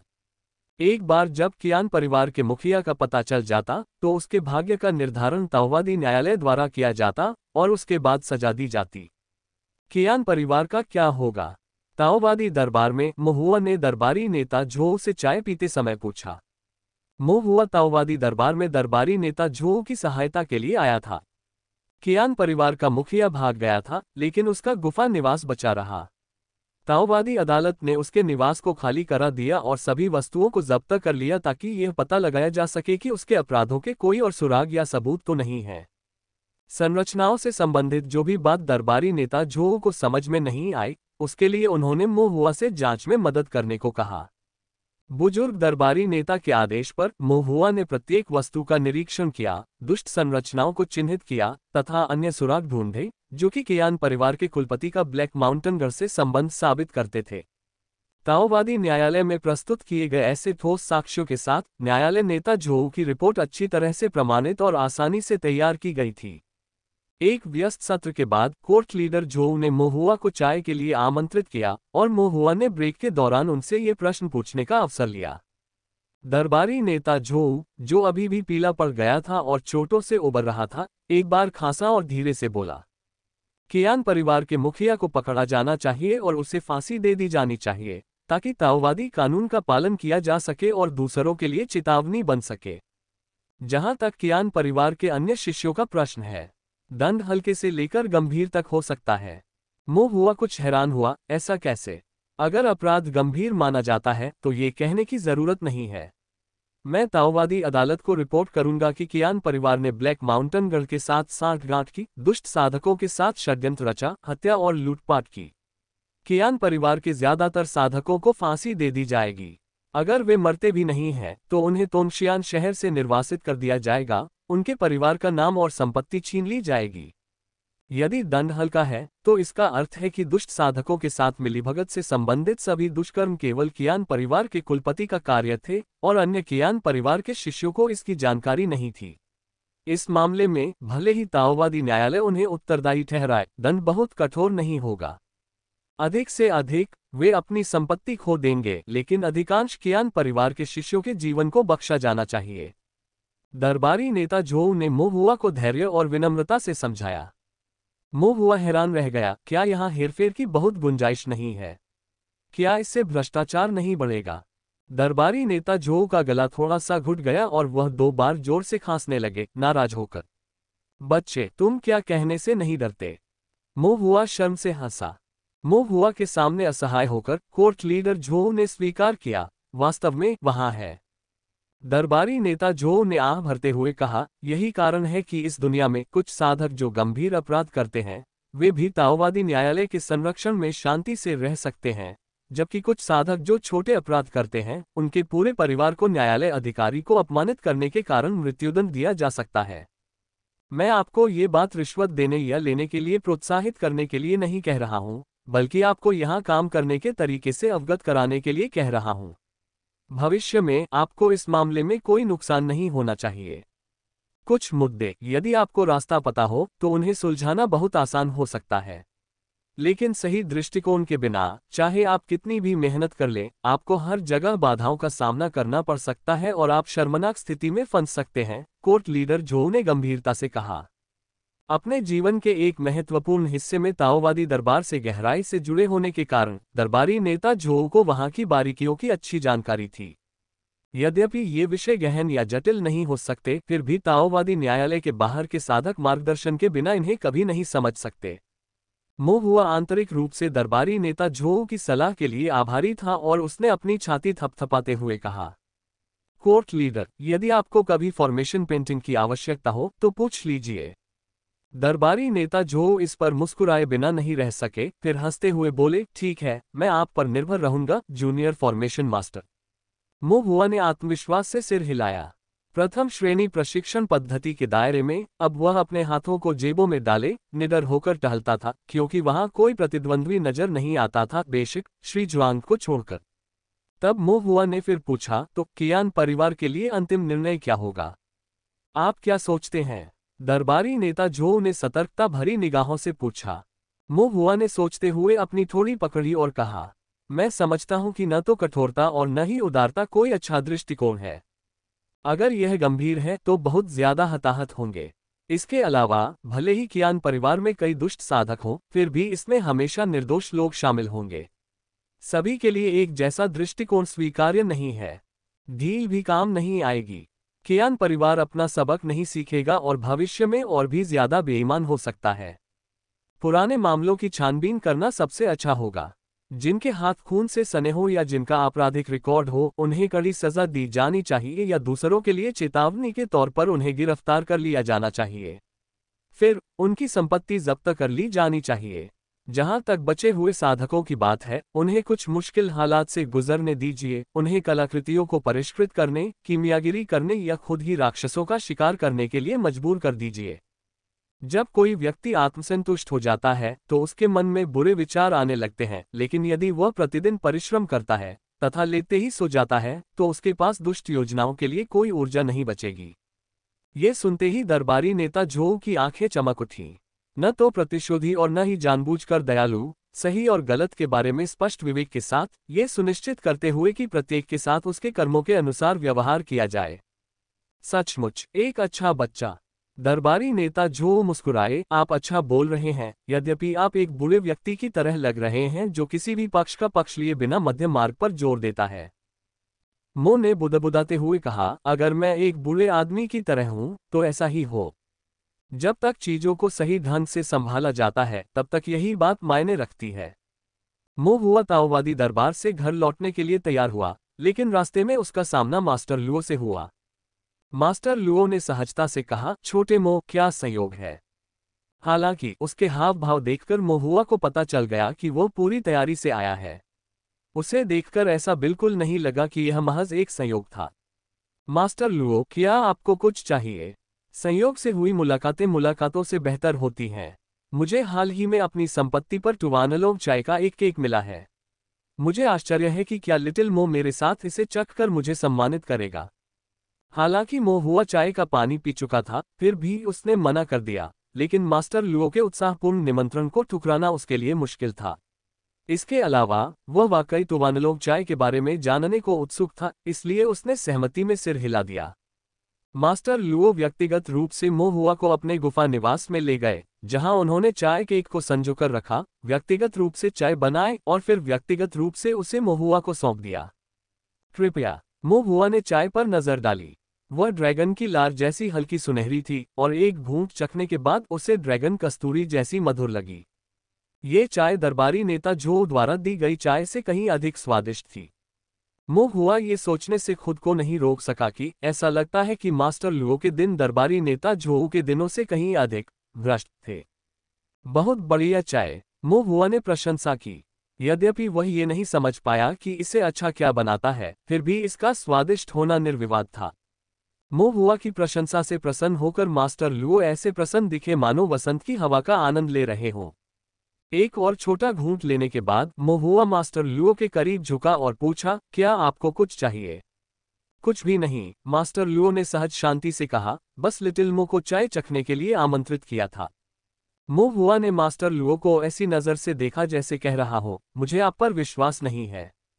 मास्टर लुओ असहाय और थोड़े शर्मिंदा थे। उन्होंने हल्की खांसी की, फिर अपनी आवाज धीमी करते हुए कहा, मास्टर कियान आपसे मिलना चाहते हैं। मास्टर कियान। मास्टर लुओ ने आह भरी। कियान परिवार के कुलपति के साथ हुए मुद्दे ने पूरे शहर में काफी तूफान मचा दिया है। अब जबकि कियान परिवार को सील कर दिया गया है, मास्टर कियान जाने में असमर्थ हैं और चिंतित हैं। वह नहीं जानते कि कियान परिवार का क्या हश्र होगा, इसलिए उन्होंने आपको आमंत्रित करने के लिए किसी को भेजा है। लेकिन मैं ही क्यों? मोहुआ हैरान था। मास्टर लुओ ने समझाया, कियान परिवार को लोग पसंद नहीं करते। हालांकि मास्टर कियान एक फॉर्मेशन मास्टर हैं जिनके व्यापक संबंध हैं, फिर भी वे इस मामले में असहाय हैं और उनके पास आपको सौंपने के अलावा कोई विकल्प नहीं है। मास्टर कियान मुझसे क्या कहना चाहते हैं, मुझे यकीन नहीं है, लेकिन सबसे अधिक संभावना है कि वह कियान परिवार के स्वभाव वगैरह के बारे में पूछना चाहता है। मास्टर लुओ ने एक छोटी सी आह भरी और टिप्पणी की, इतना बड़ा कियान परिवार एक पल में पतन के कगार पर। इस पर विचार करने के बाद मोहुआ ने सिर हिलाया और कहा, ठीक है। मास्टर लुओ बहुत खुश हुए, धन्यवाद लिटिल मो। बाद में मोहुआ दरबारी नेता झो को ढूंढने गया और कियान परिवार में प्रवेश पाने का टोकन हासिल किया। फिर वह कियान परिवार के पास गया और मास्टर कियान से मिला। मोहुआ ने अपनी दिव्य बुद्धि से पहले ही पुष्टि कर ली थी कि वहां न तो कियान परिवार का कोई बुजुर्ग है, न ही कोई नींव निर्माण साधक, वहां तो सिर्फ गुरु कियान ही थे। फिर उसने गुरु कियान से बात शुरू की।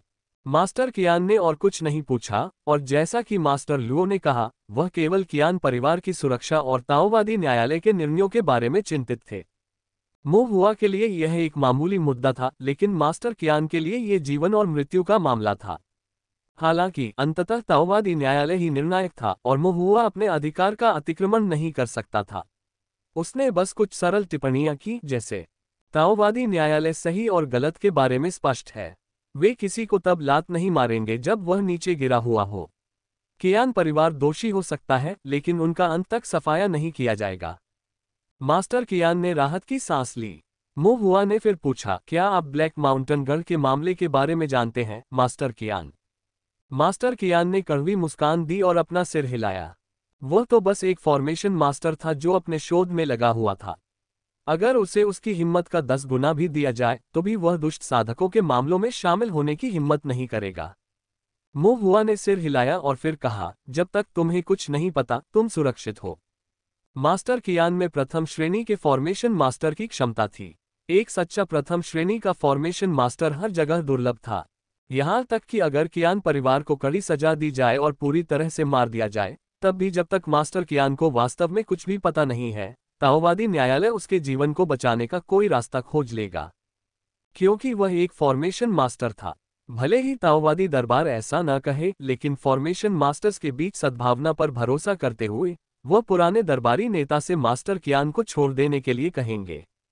ये सुनकर मास्टर कियान ने मोहुआ की ओर कृतज्ञता से देखा। मास्टर कियान मोहुआ को गेट तक ले गए और माफी मांगी। दोषी होने के नाते मैं केवल इतनी दूर तक आपके साथ जा सकता हूं, कृपया बुरा मत मानना लिटिल मो। ऐसे शिष्टाचार की कोई आवश्यकता नहीं है, मास्टर कियान। जैसे ही मोहुआ जाने के लिए मुड़ा, मास्टर कियान ने उसे वापस बुला लिया। मास्टर कियान ने मोहुआ को प्रणाम किया और ईमानदारी से कहा, मैं आपकी महान दयालुता के लिए आपको पर्याप्त धन्यवाद नहीं दे सकता। यदि आप मुझे कभी आदेश देंगे तो मैं संकोच नहीं करूंगा, चाहे इसके लिए मुझे अपनी जान ही क्यों न देनी पड़े। ऐसी औपचारिकताओं की कोई आवश्यकता नहीं है, मास्टर कियान। मो हुआ ने धनुष लौटा दिया और मन ही मन सोचा कि भविष्य में उसे मास्टर कियान की मदद की आवश्यकता पड़ सकती है। माउंटेन स्ट्रॉन्गहोल्ड का मामला लगभग समाप्त हो चुका था। कियान परिवार के कुलपति की पहचान उजागर हो गई थी और कियान परिवार अब बुरे कार्यों के लिए ब्लैक माउंटेन गढ़ पर भरोसा नहीं कर सकता था। कियान परिवार के समर्थन के बिना ब्लैक माउंटेन गढ़ आगे विकसित नहीं हो सकता था। ब्लैक माउंटेन स्ट्रॉन्गहोल्ड के समर्थन के बिना कियान परिवार आगे नहीं बढ़ सकता था। यद्यपि भड़काने वाला कियान परिवार का मुखिया अभी भी बिग ब्लैक माउंटेन में छिपा हुआ था, फिर भी यह असंभव था कि वह अल्पावधि में कोई समस्या उत्पन्न कर सके। कोई भी आधार निर्माण साधक चाहे कितना भी शक्तिशाली क्यों न हो, किसी कुल या शक्ति के समर्थन के बिना वह केवल एक आधार निर्माण साधक ही है, जिसके पास महान साधना तो है लेकिन उसे लागू करने के लिए कोई स्थान नहीं है।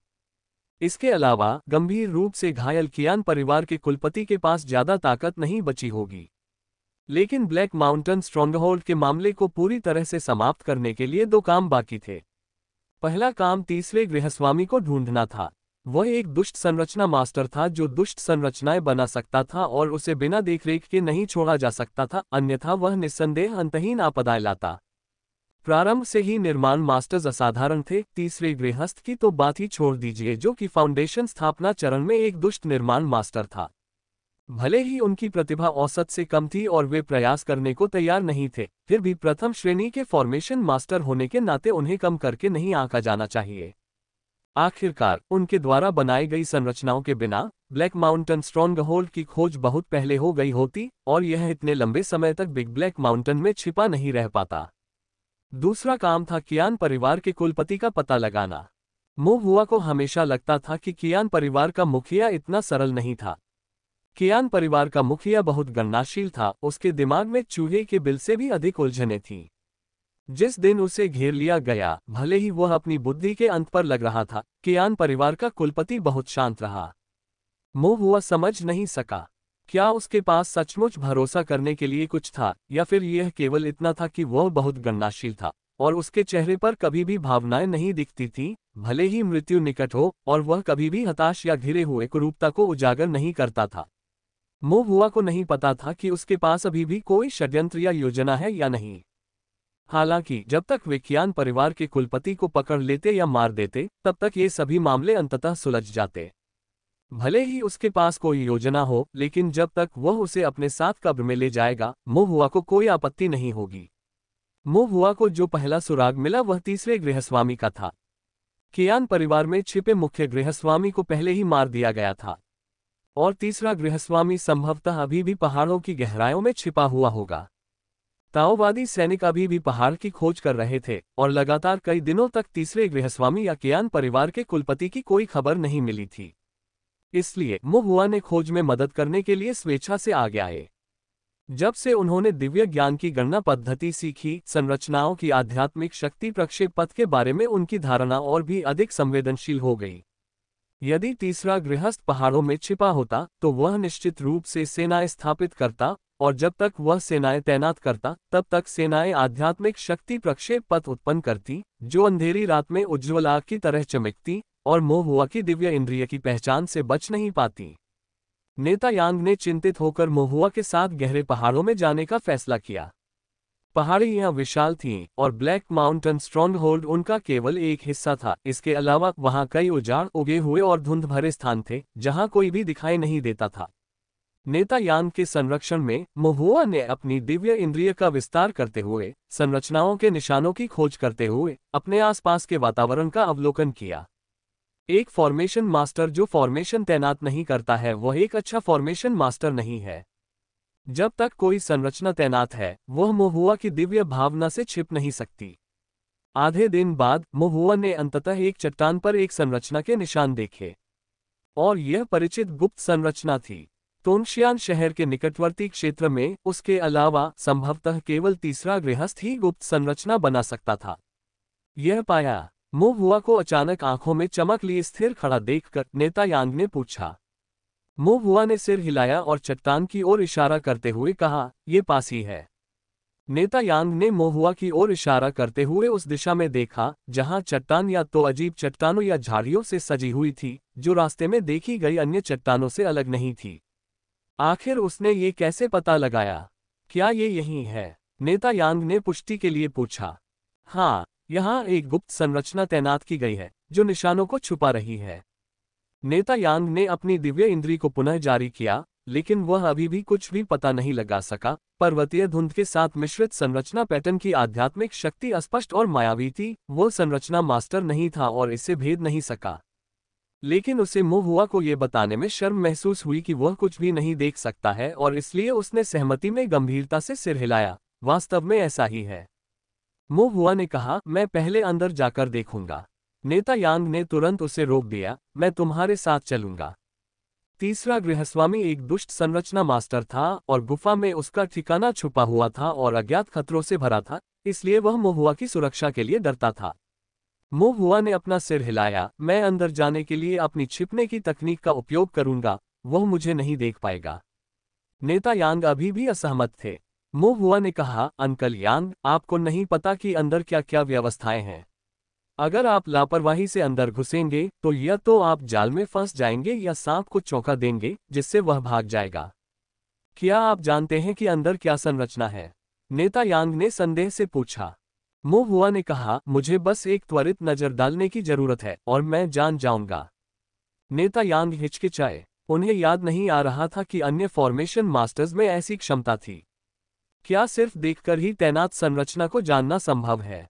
हालांकि मुहुआ के आत्मविश्वास भरे व्यवहार को देखकर उसे खुद पर यकीन हो जाना चाहिए था। ठीक है, नेता यांग ने सिर हिलाया। मैं यहीं इंतजार करूंगा। अगर तुम किसी खतरे में पड़ो तो बस चिल्लाना और मैं तुम्हें बचाने के लिए दौड़ पड़ूंगा। ठीक है, मुहुआ ने सिर हिलाया। इसके बाद मुहुआ ने छिपने की तकनीक का इस्तेमाल किया और नेता यांग की आंखों के सामने से गायब हो गया। नेता यांग ने आह भरी। हालांकि उन्होंने कई बार छिपाव तकनीक देखी थी, फिर भी उन्हें यह अविश्वसनीय लगी। वह केवल क्यूई शोधन क्षेत्र में था, फिर भी वह पहले से ही फाउंडेशन बिल्डिंग कल्टीवेटर्स की धारणा से बच सकता था। मुझे वापस जाना होगा और देखना होगा कि क्या कबीले में कोई उपयुक्त, सुंदर और सौम्य युवती है। मुझे मुहुआ को अपने यांग परिवार में लाने का कोई रास्ता ढूंढना होगा। सीधे साधे नेता यांग कुछ चालाक विचारों के साथ आने से खुद को नहीं रोक सके। अपनी आकृति को छुपाते हुए मुहुआ चट्टान के पास छिपी हुई सीढ़ियों पर चढ़ गया और छिपी हुई गुफा में प्रवेश कर गया। गुफा चारों ओर से संरचनाओं से घिरी हुई थी, जिसमें गुप्त संरचना के साथ साथ कुछ पूर्व चेतावनी, जाल और रक्षा संरचनाएं भी शामिल थीं। दिव्य इंद्रिय गणना का उपयोग करते हुए मुहुआ को संरचनाओं की सीमा और संरचना पैटर्न के प्रकार का पता था, और उसने बिना कोई निशान छोड़े प्रत्येक को चतुराई से टाल दिया। ये प्रक्रिया मुहुआ की अपेक्षा से कहीं अधिक आसान थी।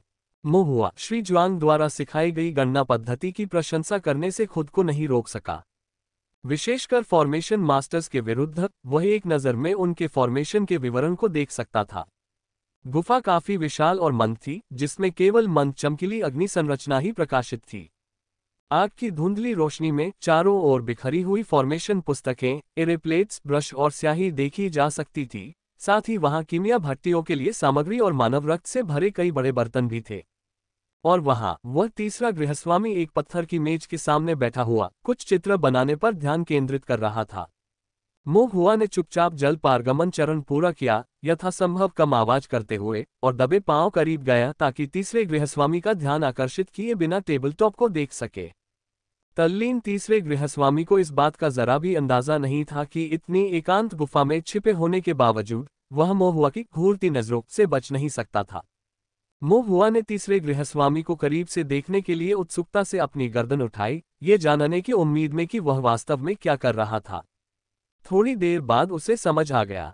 तीसरा गृहस्थ एक संरचना बना रहा था और वह एक दुष्ट संरचना थी। ये फिर से एक दुष्ट संरचना थी।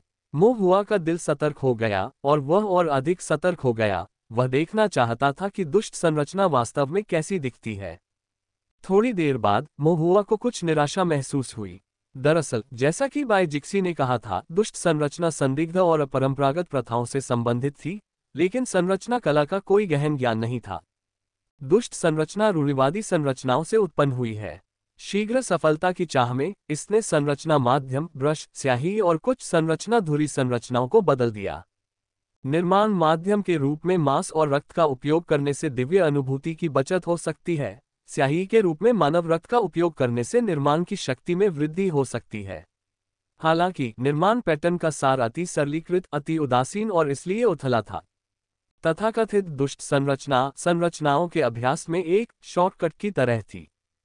फॉर्मेशन कला के लिए एक त्वरित समाधान दृष्टिकोण। यद्यपि वे गंभीर और डरावने प्रतीत होते थे, लेकिन उनके पीछे का सच्चा दांव अपरिष्कृत, सतही और शायद ही सराहनीय था। चाहे ताओ साधना के अभ्यास में हो या निर्माण कलाओं में, शीघ्र सफलता की चाहत से तीव्र शुरुआत हो सकती है, लेकिन अंततः बहुत दूर तक जाना या परम महान ताओ को समझना असंभव है। मो हुआ ने अपने मन में पुनः गणना करने का प्रयास किया और दुष्ट संरचना के पैटर्न उसके विचारों में स्पष्ट रूप से उभर आए। इसमें कोई आश्चर्य नहीं कि बाई जिक्सी ने कहा कि वह इसे एक बार में ही सीख सकते हैं। मो हुआ की रुचि खत्म हो गई। दुष्ट संगठन की कपटी, बुरी चालें भयंकर लग सकती हैं, लेकिन वास्तव में वे बहुत दिलचस्प नहीं थीं। तकनीकी सामग्री बहुत कम थी। मो हुआ ने आगे देखने की जहमत नहीं उठाए और चुपचाप बाहर निकल गया। गुफा के बाहर नेता यांग पूरी तरह सतर्क थे और गुफा के प्रवेश द्वार पर गौर से देख रहे थे। अचानक मो हुआ उसके पास आ गया, जिससे वह चौंक गया। तुम कब बाहर आए? बस अब, नेता यांग ने अपनी शर्मिंदगी को छिपाने के लिए खांसते हुए बनावटी संयम के साथ पूछा, क्या तीसरा गृहस्वामी अंदर है? मो हुआ ने सिर हिलाया, वह अंदर है। वहां एक गुप्त रास्ता है। तुम अंदर जाओ और उसे पकड़ लो, उसे भागने मत दो। मो हुआ ने कुछ कागज और कलम निकाली और गुफा का एक नक्शा बनाया, जिसमें सब कुछ स्पष्ट रूप से अंकित था। संरचनाएं कहाँ थीं, वे क्या थीं, उनका कार्य क्या था, जाल से बचने और किसी को भी खतरे में न डालने का सबसे सुरक्षित रास्ता क्या था, गुफा के अंदर क्या तंत्र थे और गुप्त मार्ग कहाँ था। मो हुआ ने नेता यांग को सारी बात बता दी। नेता यांग प्रभावित हुए बिना नहीं रह सके। वह मो हुआ को हर समय अपने पास एक जादुई खजाने की तरह रखना चाहता था। उनके रहते सैन्य अभियान चलाना बहुत आसान हो जाएगा, लेकिन लीडर यांग जानते थे कि यह महज एक इच्छाधारी सोच थी। ऐसी काल्पनिक धारणा सर्वथा असंभव थी। रास्ता याद करके नेता यांग मो हुआ के नक्शे कदम पर चलते हुए गुफा में घुस गए। कुछ ही देर बाद गुफा में हाथापाई की आवाजें और तीसरे गृहस्वामी की चिंता और क्रोध से भरी चीखें गूंजने लगीं। कुछ समय बीत गया और शोर कम हो गया। गुफा के अंदर नेता यांग ने पुकारा, मो हुआ। मो हुआ को तब पता चला कि तीसरे गृहस्वामी को वश में कर लिया गया है। पुनर्जीवित होकर वह वापस गुफा में चला गया। गुफा में अव्यवस्था फैली हुई थी, कुछ संरचनाएं नष्ट हो चुकी थीं, आध्यात्मिक शक्ति द्वारा पुस्तकें और सारणी प्लेटें कुचल दी गई थीं, तथा दीवारों में कई छेद हो गए थे, तथा फर्श पर खून बिखरा हुआ था। तीसरे गृहस्वामी के कंधे में एक लंबा भाला घुसा हुआ था, जिससे वह दीवार से चिपक गया था। उसके दोनों हाथ और पैर चांदी की बेड़ियों में जकड़े हुए थे।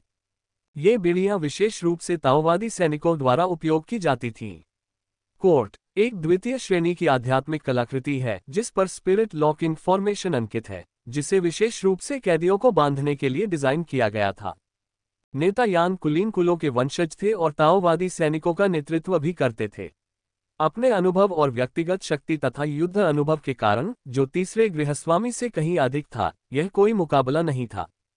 तीसरा हाउस होल्डर एकमात्र चीज जिसमें अच्छा था वह थी फॉर्मेशन। लेकिन अब मो हुआ की मदद से संरचनाओं में उसकी विशेषज्ञता पूरी तरह से बेकार थी, और स्वाभाविक रूप से वह नेता यांग के लिए कोई मुकाबला नहीं था। लगभग 1 दर्जन मुठभेड़ों के बाद उसे नेता यांग ने पकड़ लिया। मो हुआ गुफा में चला गया। उसे देखते ही तीसरे गृहस्वामी की आंखें आश्चर्य से चौड़ी हो गईं। ये तुम हो?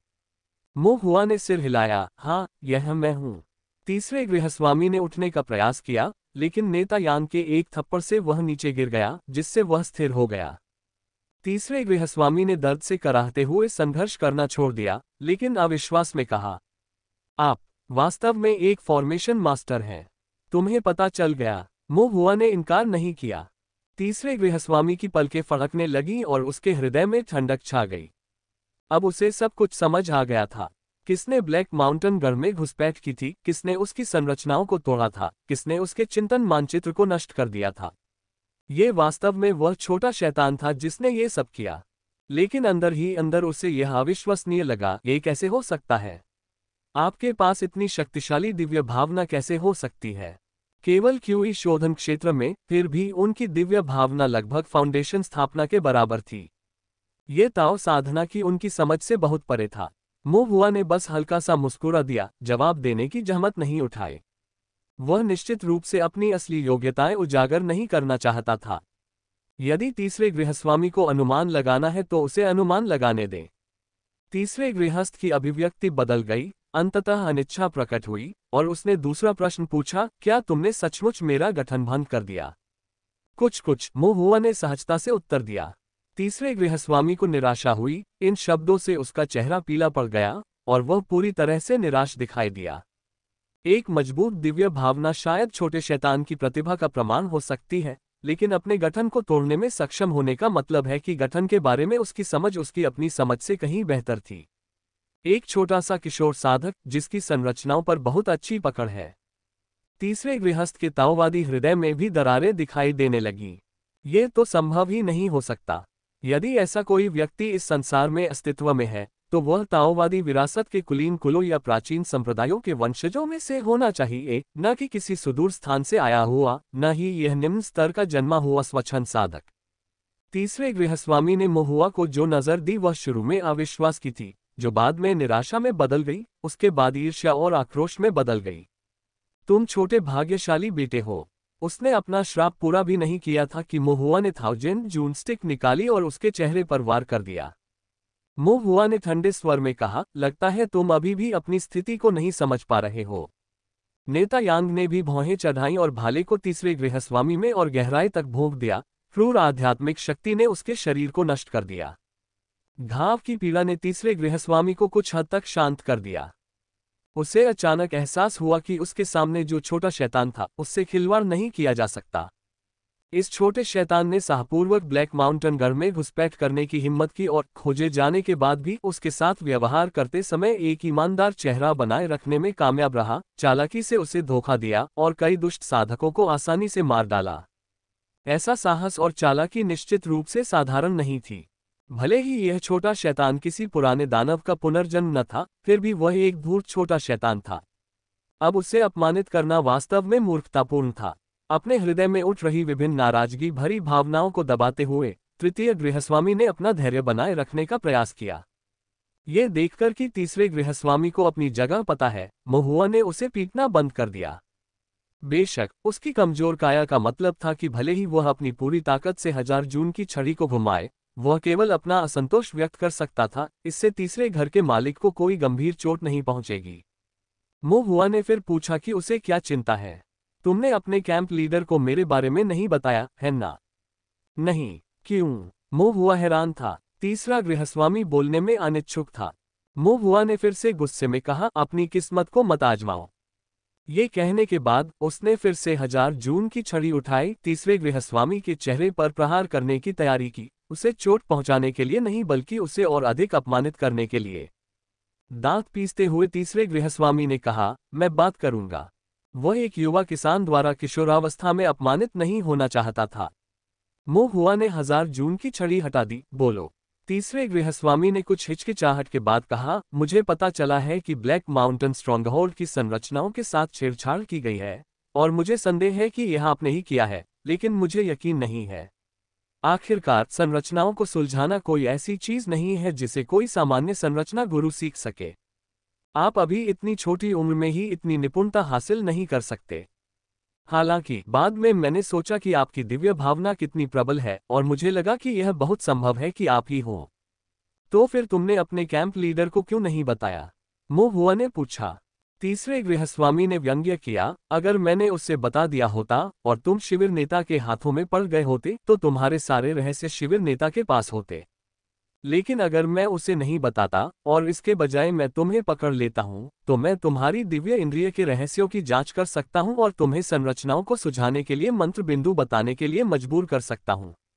ऐसा करके मैं अपनी दिव्य इंद्रिय को बढ़ा सकता हूं और मेरा गठन स्तर काफी बढ़ सकता है। तीसरे गृहस्वामी ने जवाब में पूछा, यदि आप होते तो आप क्या चुनते? मोहुआ ने उसकी थोड़ी को सहलाया। उन्होंने जो कहा वह सही प्रतीत हुआ। प्रत्येक व्यक्ति अपने लिए स्वर्ग सबसे पिछड़े को ले जाता है, तीसरे गृहस्थ जैसे दुष्ट साधक की तो बात ही छोड़ दीजिए। इसके अलावा एक और बात है। तीसरे गृहस्वामी ने मोहुआ की ओर देखा, उसकी निगाहें थोड़ी तेज हो गईं और उसने कहा, मुझे डर है कि तुम कैंप लीडर का पक्ष लोगे। मोहुआ चौंका, कैंप लीडर का पक्ष ले। तीसरे गृहस्वामी ने ठंडे स्वर में कहा, मैंने देखा है कि आप किस प्रकार से सूत्र हल करते हैं। सच कहूं तो इससे मुझे हीनता और भय का अनुभव होता है। आप जैसा युवा व्यक्ति जिसके पास इतनी शक्तिशाली दिव्य भावना और गहन निर्माण निपुणता है, अगर कैंप लीडर को पता चल गया तो चाहे कुछ भी हो जाए, वह आपको ब्लैक माउंटेन स्ट्रॉन्गहोल्ड में शामिल होने के लिए आमंत्रित करेगा। अगर आप तैयार नहीं हैं, तो वह आपको स्ट्रॉन्गहोल्ड के दुष्ट साधकों में से एक बनाने के लिए हर तरह के तरीके, दबाव और प्रलोभन का इस्तेमाल करेगा। और एक बार जब आप दो फॉर्मेशन मास्टर्स के साथ ब्लैक माउंटेन स्ट्रॉन्गहोल्ड में शामिल हो जाते हैं, तो हम दोनों के लिए जगह नहीं होगी। जैसा कि कहावत है, एक पहाड़ दो बाघों को समायोजित नहीं कर सकता। मुझे लगता है कि आप इसे समझते हैं। और तुम अभी बहुत जवान हो। तुम्हारा भविष्य असीम है। अगर तुम मुझे मारना भी चाहो तो कैंप लीडर शायद खुद ही ऐसा कर देगा। यह इतना अतिशयोक्तिपूर्ण नहीं है। मोहुआ को कुछ आश्चर्य हुआ, उसे पता नहीं था कि उसका इतना प्रभाव है। तीसरे गृहस्वामी ने व्यंग्यात्मक लहजे में कहा, मैं कई वर्षों से शिविर नेता का अनुसरण कर रहा हूं, मैं उसे बहुत अच्छी तरह जानता हूं। जब तक तुम प्रतिभाशाली हो, तुम जो चाहो वह पा सकते हो, लेकिन एक बार तुम बेकार हो गए तो वह तुम्हें घिसे हुए जूते की तरह त्याग देगा। मोहुआ ने थोड़ा सिर हिलाया। यह उनकी कियान परिवार के कुलपति की धारणा से भी मेल खाता था। जब तीसरा गृहस्वामी बोल रहा था तो अचानक उसे होश आया। उसके चेहरे के भाव अचानक बदल गए और उसने पूछा, रुको, तुम्हें कैसे पता कि ब्लैक माउंटेन स्ट्रॉन्गहोल्ड का कोई कैंप लीडर है? मोहुआ कुछ क्षण के लिए अवाक रह गया। ये तीसरा गृहस्थ प्रतिक्रिया देने में बहुत धीमा था, लेकिन उसकी प्रतिक्रिया को देखते हुए उसे शायद यह नहीं पता था कि कियान परिवार के कुलपति की पहचान उजागर हो गई थी। नहीं यह कि कुलपति को ताओवादी सैनिकों ने घेर लिया था। वे गंभीर रूप से घायल हो गए थे और भाग निकले थे। दूसरे शब्दों में, वह कियान परिवार के कुलपति से कोई संपर्क किए बिना यहां छिपा हुआ था। तुम्हारे कैंप लीडर की पहले ही हत्या हो चुकी है। मोहुआ ने उसे झांसा दिया। तीसरे गृहस्वामी को ऐसा लग रहा था मानो उस पर बिजली गिर गई हो, लेकिन फिर उसने अपना संयम वापस पाया और उपहास करते हुए कहा, असंभव।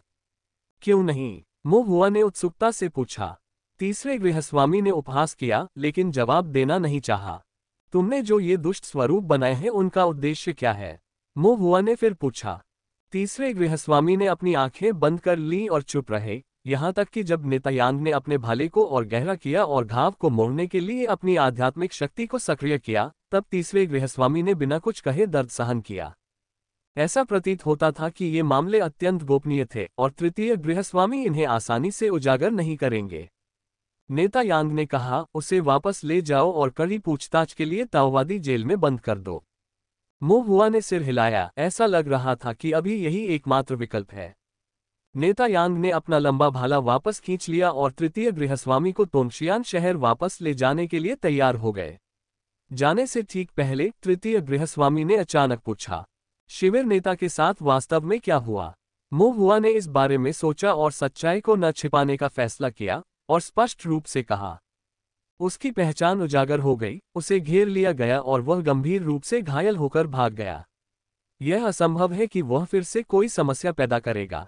तीसरे गृहस्वामी ने निराश भाव दिखाया। वह शायद अब भी आशा करता था कि कियान परिवार का कुलपति उसे फिर से ढूंढ लेगा, ताकि वे फिर से संगठित हो सके और राख से उठकर एक और ब्लैक माउंटेन गढ़ का पुनर्निर्माण कर सकें। मानो ऐसा सौभाग्य सामान्य बात हो। मोहुआ ने मन ही मन उपहास किया। जब तीसरे गृहस्वामी को नेता यांग द्वारा ले जाया जा रहा था तो उसका चेहरा पराजित था, लेकिन जैसे ही वह मुड़ा, उसके मुंह के कोने थोड़े मुड़ गए, जिससे एक सूक्ष्म भयावह मुस्कान प्रकट हुई। यह मुस्कान बहुत सूक्ष्म थी और मोहुआ को इसकी भनक तक नहीं लगती अगर उसकी दिव्य बुद्धि तीव्र न होती। ये धूर्त व्यक्ति, तीसरा गृहस्वामी, किस बात पर मुस्कुरा रहा था? मोहुआ ने अपनी भौहें सिकोड़ लीं। उसने गुफा में रखी वस्तुओं को पुनः शुरू से अंत तक खंगाला, लेकिन उसे कुछ भी विशेष नहीं मिला। तीसरे गृहस्वामी के भंडारण बैग में, जिसे उसने और नेता यांग ने पहले ही खोज लिया था, केवल कुछ आत्मा पत्थर, कुछ रक्त स्याही, कुछ मानव जीवन की गोलियां और एक क्षतिग्रस्त चिंतन मानचित्र था। चिंतन मानचित्र में छोटा हरा चेहरा वाला भूत गायब था, जो ताओवादी बच्चे में बदल गया था क्योंकि उस भूत को मोहुआ ने खा लिया था।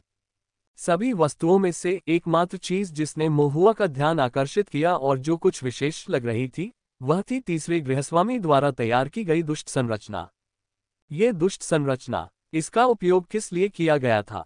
हुआ ने एक साफ जगह ढूंढी, पालथी मारकर बैठ गया और सोचने लगा। एकमात्र स्थान जहां उसने दुष्ट संरचना देखी थी वह ब्लैक माउंटेन गढ़ था।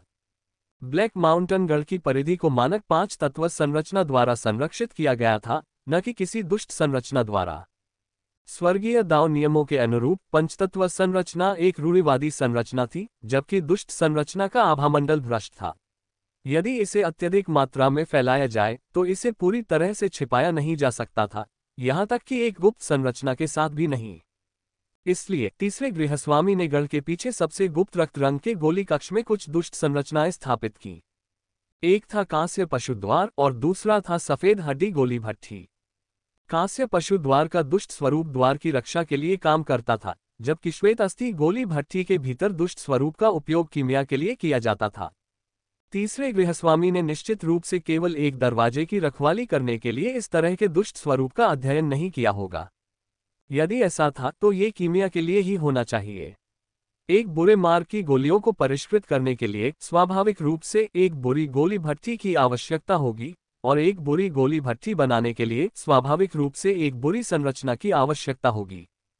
तीसरा गृहस्थ जो दुष्ट आकृति चित्रित कर रहा था वह संभवतः गोली शोधन के लिए बनाई गई थी। लेकिन किस तरह की गोलियां? मानव जीवन गोलियां। क्या इस समय भी वह मानव जीवन गोलियों को परिष्कृत करने के बारे में सोच रहे थे? क्या वह तीसरा गृहस्थ था जिसने समर्पण किया?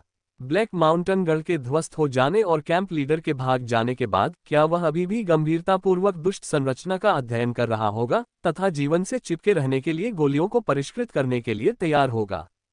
असंभव। मोहुआ को लगा कि कुछ गड़बड़ है, लेकिन एक पल के लिए उसे कोई सुराग नहीं मिल सका। क्या मुझे श्री जुआंग से पूछना चाहिए? विचार करने के बाद मोहुआ ने अपना सिर हिलाया। यदि वह इस संरचना को अपने गुरु के पास ले जाता तो श्री जुआंग को संदेह हो सकता था कि वह एक दुष्ट संरचना सीखना चाहता था। इसके अलावा चूंकि श्री जुआंग शुद्धता को महत्व देते थे, मोहुआ अपने गुरु की शांत साधना को ऐसे दूषित स्वरूप से भंग नहीं करना चाहते थे। इसके अलावा श्री जुआंग शायद जाने वाले थे, अब से उन्हें हर चीज के लिए खुद पर निर्भर रहना होगा। इस विचार से मोहुआ कुछ उदास हो गया।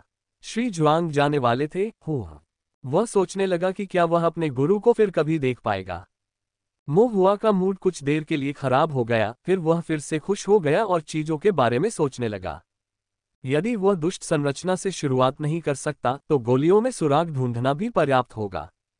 मोहुआ ने कागज और कलम निकाला। सफेद हड्डी की गोली भट्ठी, रक्त के रंग का गोली कक्ष और तीसरे गृहस्वामी के भंडारण बैग से कुछ अजीब जड़ी बूटियों का एक मोटा चित्र बनाया, जिसे उसने कागज पर लिख दिया। मोहुआ शहर के दक्षिणी भाग में कीमियागर के व्यवसाय में गया और बूढ़े श्री फैन को ये दिखाया। बूढ़े मिस्टर फैन का चेहरा एकदम बदल गया। वे बोले, ये हैं दुष्ट साधकों द्वारा परिष्कृत गोलियां। मोहुआ ने पूरी कहानी सुनाई, जिसमें ब्लैक माउंटेन स्ट्रॉन्गहोल्ड और तीसरे हाउस होल्डर के बारे में सब कुछ, साथ ही उसके अपने संदेह भी शामिल थे। क्या वे कुछ अन्य गोलियों को परिष्कृत कर रहे होंगे? बूढ़े श्री फैन ने एक सांस ली, एक पल के लिए सोचा और फिर कहा, यह संभव है कि ये असामान्य जड़ी बूटियां एक जैसी दिखती हों, लेकिन इनके औषधीय गुण अलग अलग हों। ऐसा नहीं लगता कि ये एक ही बैच की गोलियों को परिष्कृत करने के लिए है। मोहुआ ने उत्सुकता से पूछा, क्या आप जानते हैं कि ये गोलियां क्या हैं? इससे बूढ़े श्री फैन के लिए कठिनाई उत्पन्न हो गई। बूढ़े श्री फैन ने चतुराई से कहा, मैं एक दुष्ट गोली मास्टर नहीं हूं। मोहुआ ने आह भरते हुए कहा, कितना अफसोस है। बूढ़े मिस्टर फैंग ने मोहुआ की ओर थोड़ी झुंझलाहट से देखा और कहा, तो अगर मैं एक दुष्ट गोली मास्टर होता तो ये दुख की बात नहीं होती। अपनी गलती का एहसास होने पर मोहुआ ने अपना सिर खुजलाया और शर्म से मुस्कुराया। बूढ़े मिस्टर फैंग अपनी हंसी रोक नहीं पाए और अपना सिर हिलाते हुए बोले, मैं अल्केमिस्ट के व्यवसाय में अन्य पिल मास्टर से आपकी जांच में मदद करने के लिए कहूंगा। मोहुआ ने अपनी शंका व्यक्त की, यदि आप नहीं जानते तो वे कैसे जान सकते हैं? बूढ़े मिस्टर फैंग ने धीरे से मुस्कुराते हुए कहा, किसी को भी कम मत आंको। दुनिया विविधताओं से भरी है और हर किसी की अपनी ताकत है। जीवन की इस लंबी यात्रा में साधक एक जीवन काल जीते हैं, यहाँ तक कि जो साधारण प्रतीत होते हैं, उनके पास ऐसे अनुभव होते हैं जो दूसरों को नहीं मिले होंगे, ज्ञान होता है जो दूसरों को नहीं पता होगा, और अंतर्दृष्टि होती है जो दूसरों को समझ में नहीं आती। यदि आप कभी पूछेंगे ही नहीं तो आपको कैसे पता चलेगा कि उन्हें इसकी जानकारी नहीं है। मोहुआ ने, जो प्रबुद्ध प्रतीत हो रहा था, अपना सिर हिलाया। थोड़ी देर बाद बूढ़े मिस्टर फैंग ने अल्केमिस्ट के व्यवसाय से सभी पिल मास्टर्स को बुलाया। कमरे में चेहरों का समुद्र भर गया। जब बूढ़े श्री फैंग ने सारी स्थिति बताई और सबको सफेद हड्डी की गोली भट्टी और महुआ द्वारा बनाए गए अजीब जड़ी बूटियों के चित्र दिखाए, तो वहां हंगामा मच गया। कियान परिवार का कुलपति वास्तव में घृणित है। ऐसी गोलियों को परिष्कृत करने में उन्होंने सचमुच सारी मानवता खो दी है। वे स्वर्ग का उल्लंघन करते हैं और तर्क को नुकसान पहुंचाते हैं। वे एक दिन सुअरों और कुत्तों को खिलाने के लिए बाध्य हो जाएंगे। वे केवल इतना जानते थे कि कियान परिवार का कुलपिता एक दुष्ट साधक था और उसने ब्लैक माउंटेन स्ट्रॉन्गहोल्ड के साथ मिलकर नापाक काम किए थे, लेकिन उन्हें इसकी बारीकियों की ठीक से जानकारी नहीं थी। अब ह्यूमन पिल वाली घटना के बारे में जानकर वे सभी क्रोधित हो गए। पिल मास्टर्स लोगों का इलाज करने और उन्हें बचाने के लिए कीमिया दाव का अन्वेषण करते हैं, न कि मनुष्यों को गोलियों में परिष्कृत करने के लिए। यह उन सभी बातों के विरुद्ध था जिनका इन पिल मास्टर्स ने समर्थन किया था। बूढ़े श्री फैंग ने अपना हाथ उठाया, चुप रहने का संकेत देते हुए, और पूछा, क्या किसी को पता है कि इन जड़ी बूटियों का उपयोग किस चीज को परिष्कृत करने के लिए किया जा सकता है? पिल मास्टर्स के समूह ने एक दूसरे को अनिश्चितता से देखा। वे दुष्ट पिल मास्टर्स नहीं थे, उन्होंने कभी विधर्मी रास्तों की गोलियों को परिष्कृत नहीं किया था और इन नमूनों से अपरिचित थे। बूढ़े श्री फैंग ने तब कहा, भले ही आप निश्चित नहीं हैं, फिर भी आप बोल सकते हैं। अनुमान भी ठीक है, चलो देखते हैं कि क्या कोई सुराग है। अब पिल मास्टर्स ने बोलना शुरू कर दिया। ये रिफाइनिंग एविल पिल्स के बारे में था। पेशेवर ज्ञान उनकी पहुंच से परे था, लेकिन जब बात गैर पेशेवर अनुभवों की आती है तो उनके पास साझा करने के लिए बहुत कुछ था। मुझे लगता है कि यह ब्लड फाइन पिल है। मुझे लगता है कि यह मानव तत्व की गोली है। यह मानव तत्व गोली कैसे हो सकती है? यह एकमात्र दुष्ट गोली है जिसके बारे में मैं जानता हूं। मैं केवल इसका अनुमान लगा सकता हूं। आप कैसे अनुमान लगा सकते हैं? क्या अनुमान लगाना केवल अंधाधुंध अनुमान लगाना नहीं है? ... मैंने एक बार एक दुष्ट गोली मास्टर से निपटा था जिसने अपने सबसे करीबी रिश्तेदारों के खून को उत्प्रेरक के रूप में इस्तेमाल किया था और एक प्रकार की रक्त उत्पत्ति गोली को परिष्कृत किया था। शर्म की बात है कि मेरे एक पूर्वज एक दुष्ट गोलियों के उस्ताद थे। उन्होंने कई तरह की दुष्ट गोलियों को परिष्कृत किया और यहाँ तक कि बेशर्मी से इन दुष्ट गोलियों के नाम हमारे पारिवारिक अभिलेखों में दर्ज कर दिए। ये बेहद शर्मनाक है और मुझे अब तक इसका जिक्र करने में भी शर्म आती रही है। ... बूढ़े श्री फैंग ने ध्यानपूर्वक सुना और गोलियों के नाम और उत्पत्ति को रिकॉर्ड किया। कुछ ही देर में उसने पूरा पृष्ठ भर दिया। मोहुआ ने झुककर एक नजर डाली। पृष्ठ पर गोलियों के नामों में निगलना, मानव, रक्त, दुष्ट और शैतान जैसे शब्द भरे पड़े थे, जिससे ये स्पष्ट हो गया कि ये गोलियां अच्छी नहीं थीं। हालांकि करीब से निरीक्षण करने पर इनमें से कोई भी कियान परिवार के कुलपति द्वारा परिष्कृत गोलियों की तरह नहीं लग रहा था। बूढ़े मिस्टर फैंग ने भी अपनी भौहें सिकोड़ ली। उसी समय एक युवा पिल मास्टर बुदबुदाया, मैं। वह काफी देर तक मैं कहता रहा, लेकिन मुद्दे पर नहीं पहुंचा। उसके बगल में बैठे अधीर पिल मास्टर ने आग्रह किया, क्या मैं? अगर तुम्हें कुछ कहना है तो कह दो।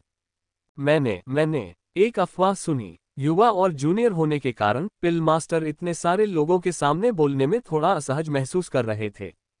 भीड़ धैर्यपूर्वक उसके आगे बोलने का इंतजार कर रही थी। मैं इन जड़ी बूटियों को नहीं पहचानता, न ही इस पिल फनिस को, लेकिन मैंने एक अफवाह सुनी है। चिंतित होकर उसके बगल में बैठे पिल मास्टर ने अचानक कहा, मुद्दे पर आओ। दूसरे ने कहा, उसे जल्दी मत करो, उसे अपना समय लेने दो। शोरगुल शांत होने के बाद बूढ़े श्री फैंग ने सभी को शांत रहने को कहा और साथ ही उन्होंने युवा पिल मास्टर को धीरे से प्रोत्साहित किया। अपना समय लो, जल्दबाजी करने की कोई जरूरत नहीं है। अगर तुम कोई गलती भी कर दो तो कोई बात नहीं। युवा पिल मास्टर ने थोड़ा आराम किया, गहरी सांस ली और फिर आगे कहा, सालों पहले अपने गुरु के पीछे पीछे घूमते हुए हम एक जीर्ण शीर्ण मंदिर के पास से गुजरे। रात बहुत ठंडी थी और मैं अपने कपड़ों में ही सो गया। आधी रात को ठंड से कांपते हुए मेरी नींद खुली तो मैंने देखा कि मेरे गुरु एक अनजान ताओवादी से बात कर रहे हैं। उस ताओवादी की आवाज अजीब थी, ये स्पष्ट रूप से उसी की थी, फिर भी ऐसा लग रहा था जैसे किसी और से उधार ली गई हो। उन्होंने मेरे गुरु को बताया कि एक गोली मौजूद है जिसका नाम जीवनकाल परिवर्तन अमृत है, जो व्यक्ति के जीवनकाल को उत्प्रेरक के रूप में उपयोग करती है। ये व्यक्ति के जीवन को स्फूर्ति और शरीर में परिवर्तित कर सकती है, उसे औषधीय क्षमता में परिष्कृत कर सकती है और उसे एक गोली में संघनित कर सकती है जो साधना की सीमाओं को तोड़ सकती है।